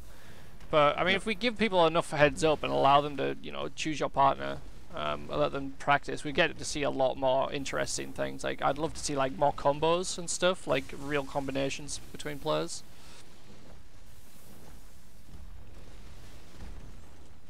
Alright, so how are things going? So I mean, it's pretty even at the moment. Everyone's kind of like, you know, we got people hanging at the back, healing up. Sago being the front liner here, BigSwag staying at the back as normal. Asuryan being the aggressor. Sago taking a lot of damage, but Kop's not really around to block any heals there, so he just managed to get him back up. Asuryan taking a lot of damage there, though, getting pushed back. That might not have been the right play there, but... Oh, Frostbomb comes in. I used that in my last... I saw that as well, yeah, you used that, and it's just, it's not a good magic. It's the one I have on, though. I like freezing people. Oh, that was a really aggressive blink while he's not at very much health. He should have just thrown up a shield, but instead he went for a blink, and they focused the wrong person there, though. They go on Swag instead of they should be going for Sago. I don't really know. I think there's just some... Well, I don't really think there's any communication really going on between what they should be going for here. Alright, but they managed to get back up onto each other's sides, so we got these 2v2 coming back in. This has been a really even match. This has been really nice. I don't think I think I probably would have favored it, gone in red team's favor, but the green team have really turned around from how they previously played in their other matches. Mm-hmm. Let's look at our votes. Come on, let me tab out of the thing. Thank you. Oh, Kop's taking a lot of damage. He did have the wrong ward on there for a second. The conflict comes in, but he was getting those heals from Asuryan, so he does manage to stay alive, even though he didn't get the ward on in time. BigSwag is just standing there. He does get the pistol shot off. He was half warded. Doesn't manage to get the beam off. Kop taking a lot of damage. Sago's trying his best to block the heals. Asuryan is really low as well. Sago now switching up. He needs to turn around. Oh, big rock from Asuryan hits BigSwag in the back, and Kop does get taken out by Sago. Really nicely done there. Asuryan very low now. Sago pushing in, and he does take him out with the steam and EQR. Nice. Apparently 100% of people, I don't know how many votes we actually had for this round, but apparently 100% of people think Swag and Sago will win this one. Yeah, like I said, I think that was the way that I was I would be drifting when I saw the matchup. But I mean, Kop and Asuryan are doing well. So this could, they could, bring this turnaround. Sago gets hit by that rock, huge damage, but they're too far away to be able to capitalize on it. BigSwag does manage to push them back, allowing them to heal back up. Kop getting kind of low here. He clears his cold off with some really weird spells. Like there, he quaked to clear it. Yeah, I mean, I make that mistake sometimes. I just kind of, because DFD is just. Azura really pushing in here. He had the steam, and now he's got the SFS going, and he's going to be able to take him down. And now it's just Sago. Kop getting into the middle of that lightning storm, taking a ton amount of damage. He's going to get pushed back, and Sago going to have a second to heal up. He needs to put down a shield so he can actually fully heal up here. He keeps throwing down fire rocks on himself. I think he meant to do water rocks, but you know how it goes. He's very close to getting that revive. He just needs to stay alive a little bit longer. He's going to push Asuryan out of the way. He's going to walk over here. He should be able to get the revive, but if Asuryan plays as well, he can't get in the way and stop him. But looks like Sago is going to be able to get over there and get the revive. He's going to stand on the point and do it. There you go. He's got him back up. Really well done by Sago. But teleport comes in. Teleport coming in though. You're going to need the heals. Perfect. Kop being way too aggressive. Both of them are being way too aggressive. They might be able to take this here. Azura does have a revive here. If Kop's the one that goes down, he needs to heal up. Yeah. Kop is focusing on healing him up. Quick revive, there it is. And now they're back into this game. Oh, Kop takes another huge hit. He's probably going to go down here. And down he goes. Those arcane death shards seem to be doing a lot of damage.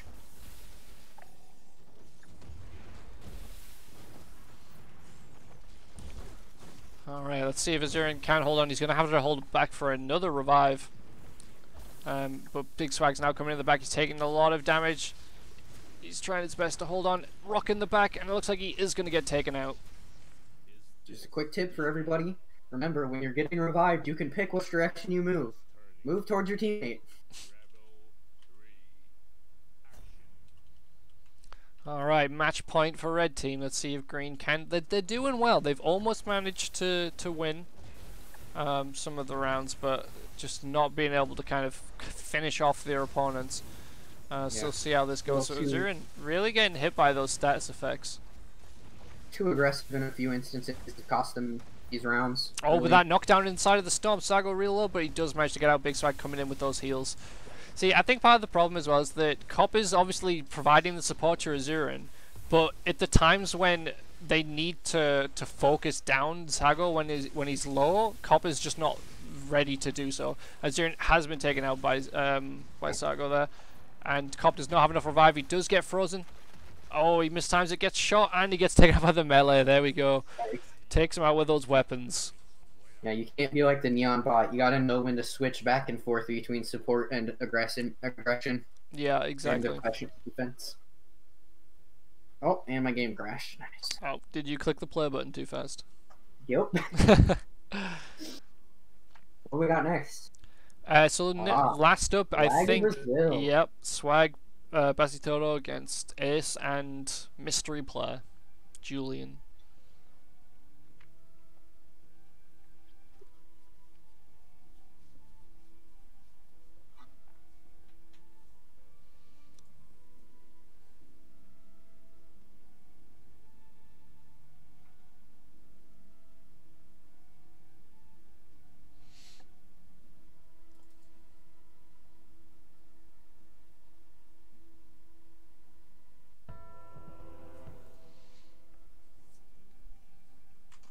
Have you made it back in? Both Swag and no. I do not see the lobby. Come on. Both Swag and Bettenko and Team Brazil have the chance to tie for second place here. Actually, who just won that last match? Was it I Like Water? Or no? Wait. No, it was BigSwagShaq Sago. Okay, so I Like Water done. USTM. There we go. Come on, you can do it. You can do it. Let's refresh this. Yeah, Brod and Bloop currently in second. Swag. So they're fighting against them. Yeah, so this is going to come down to the... I have no idea how to pronounce it. The Bullchols thing. Because, well, it depends on... Actually, yeah, it will come down to that because... Actually, because of the score... Yeah, we could see a bit of an upset. We could see Brod and Bloop get kicked out of the second place, but we'll see how this goes. Is everyone ready? I am in. You're ready? Oh, I need to switch back to my correct scene, otherwise that could have ended badly. Doesn't look like anyone has said it ready yet. What was the score for the last match? Do you remember? Was it 3-0? It was... Yes, 3-0, I believe.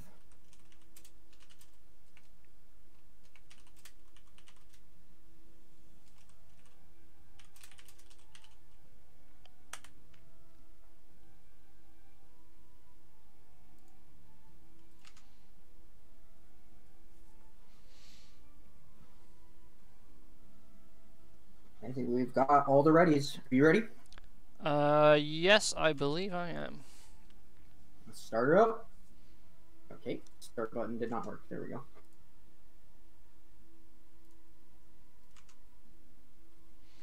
Alright, here we go. Final match of the tournament. This is pretty much...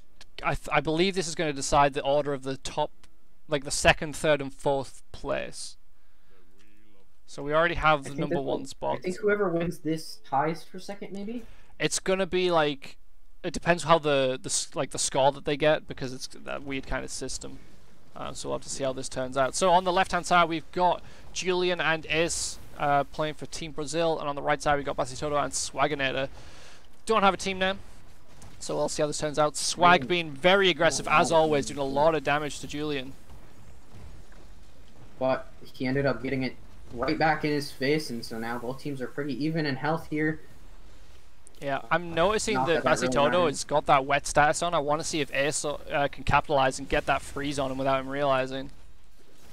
Oh, no, he shocks himself. Yep. Alright, Swag's getting in between them. He's stopping those heals coming in. Here. He's going to go down. Yep. Really well done by Swag getting in there. Julian now going to get taken out by Swag most likely. See if he can hold on. Yeah, it's just running away. Spins away.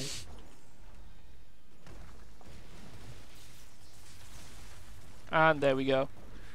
Does manage to take that first round for the red team. So yeah, I think ultimately, yeah, I would say that Bacitoto and Swaginator would come out on top. But I'm hoping for a bit of an upset. I want to see the Julian and Ace really put in the work here.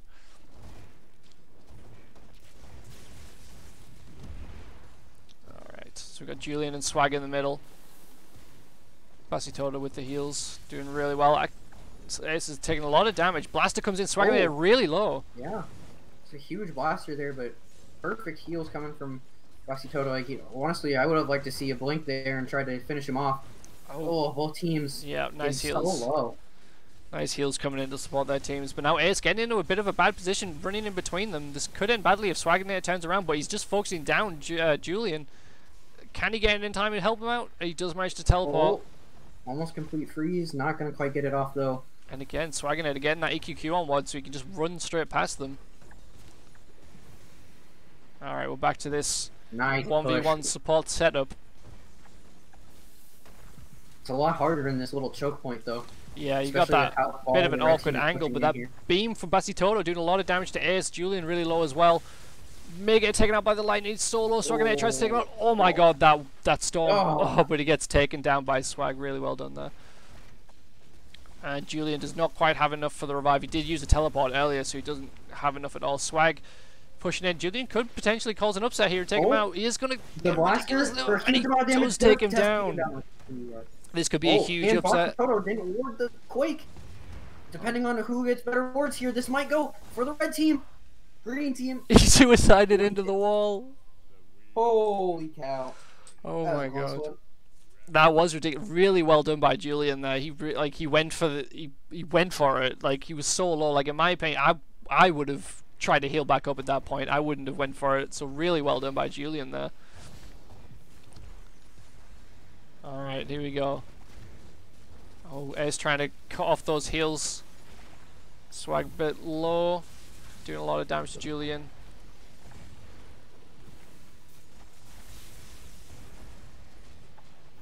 Those point-blank blasters have been doing work for Julian these games. Like I said, it's really strong if you can get it off. Swag taking a huge amount of damage. Bacitoto trying to get those healed in, but AceWiz is trying to come in with those blocks. He's now trying to get in behind them, trying to do some damage to both of them, but he's going to take a lot of damage here. Swag very low on health, and he does manage to block that blaster. Now Julian's going to back up and heal back up at Ace. Ace is going to kind of push people back. They're trying to reset the fight here. There goes in Julian right on top of Swag. Perfectly backs up to avoid the Quake without even having to ward it. And now, it's a matter of who can do more damage. Tries to go for that freeze, but unfortunately Swag did get that SFS. Now he is going to try and get in between them. He's going to do a lot of damage. Can Julian get those heals in? He does manage to get the water push to get him out of the way. And again, Swaginator getting in to block those, or trying to get in between them. But Bacitoto's doing a good job. He's only in a half ward though. Okay, there, he's switched it up now.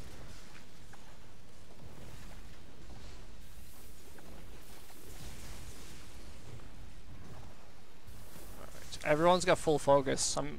I think we might end up seeing a conflict come out at some point. Nice blocks by Swaginator, doing a lot of damage. Right Midsummer's Blessing comes in. Is it enough? It's not enough to keep him alive. My favorite combo is the Stone Prison and Midsummer's Blessing. Oh, nice ward by Swaginator there. Alright, match point for red team. This is getting real close. I'd like to see another 2-2 here. Come on, green team.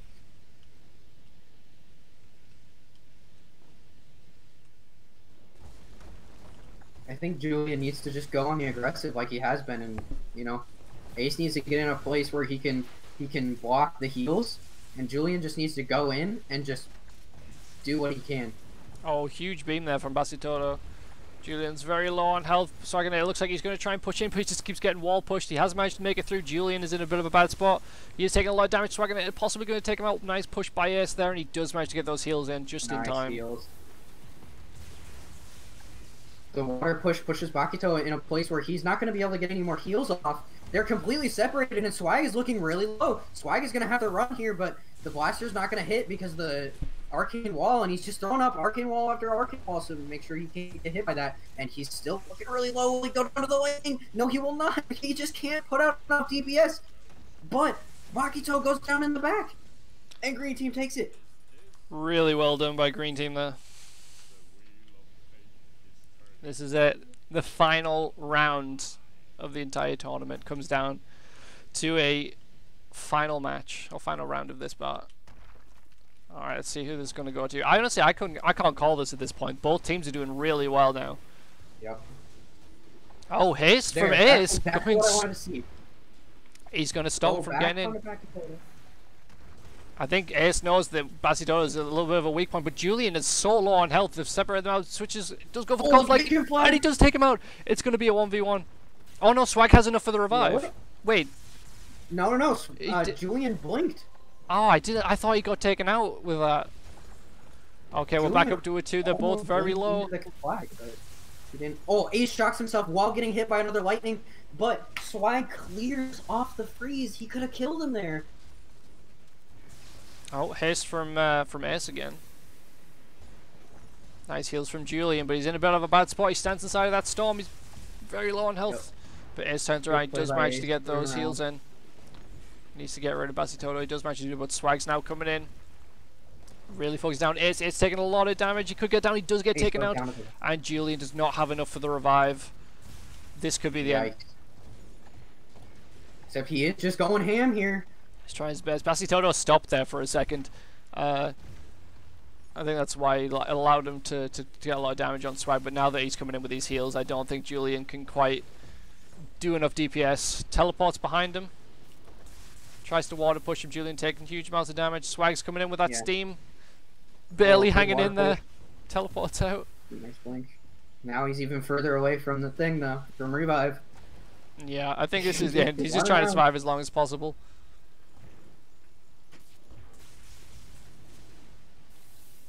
Oh, he's running away from the wall. Not the best. And there he does get taken out.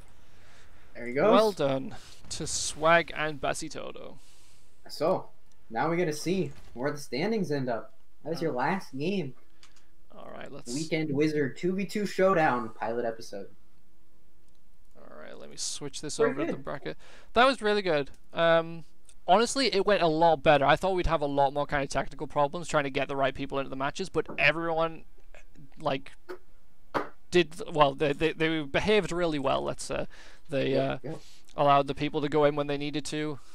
And Swag and Bacitoto take second place with that. Oh, Brod and Bloop. Not going to be happy with that one. Brod and Bloop. And beating them out by just 0.5 points. Or 4 points. I don't know. Yeah, it's a little bit... It looks by 0.5. If he goes... It goes by score first. Wait, like... Yeah. Yeah, I never really understand these systems. That's why I prefer. I like the regular tournament system because you know exactly who wins. But let's have a look at everyone else. So we got Team Technical, which is Flamadak and Elmo. They taken #1 spot with 4 wins. Didn't lose a single match. So congratulations to them. They lost 2 rounds the entire tournament. Yep, 2 rounds out of. So that's what 12, 10. So out of 12 rounds, they only lost 2 of them. I think. 14 rounds. I have no idea. I can't do maths. Next up, we've got Swaginator and Bacitoto taking the second slot. And third place, Brod and Bloop. And then in fourth place, we have Team Brazil, which is Labrat and Ace and Mystery Partner. And then fifth place, we've got I Like Water and Lion Sin of Pride, followed by BigSwagShaq and Sago. Then we have your team. You didn't come last. Congratulations, whoa. You came 7th. I beat Neon, that's all that you beat Neon and his bot. And Neon and his, Neon and his bot drew for last place with Asuryan Kop. So hopefully next tournament, Neon can improve his bot and try and get a better position. Get the neural networks in there, Neon. Come on. Interview with Team Tentacle. That's what they want. I'm not sure if Dragon is around. I can't remember who the other person on. It's Elmo. Or Elmo on Discord.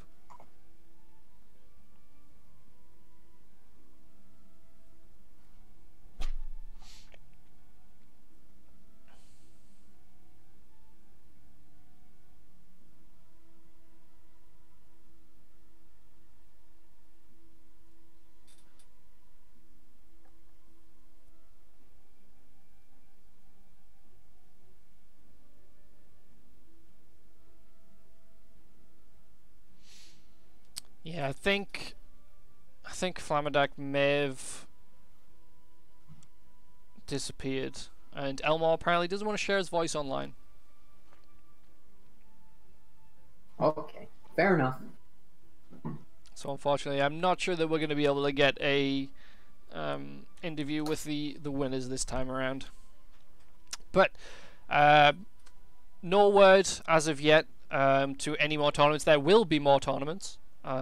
But they're behind closed doors at the moment, but they will be announced in the Discord. You'll find out. Yep. Yeah. All right. So thank you all for watching. Yeah. Thank you DDH, for being my lovely co-host. No problem. Thank you for streaming. Yep. All right. So we'll end it here. Thank you very much, everyone, for watching. And see you later.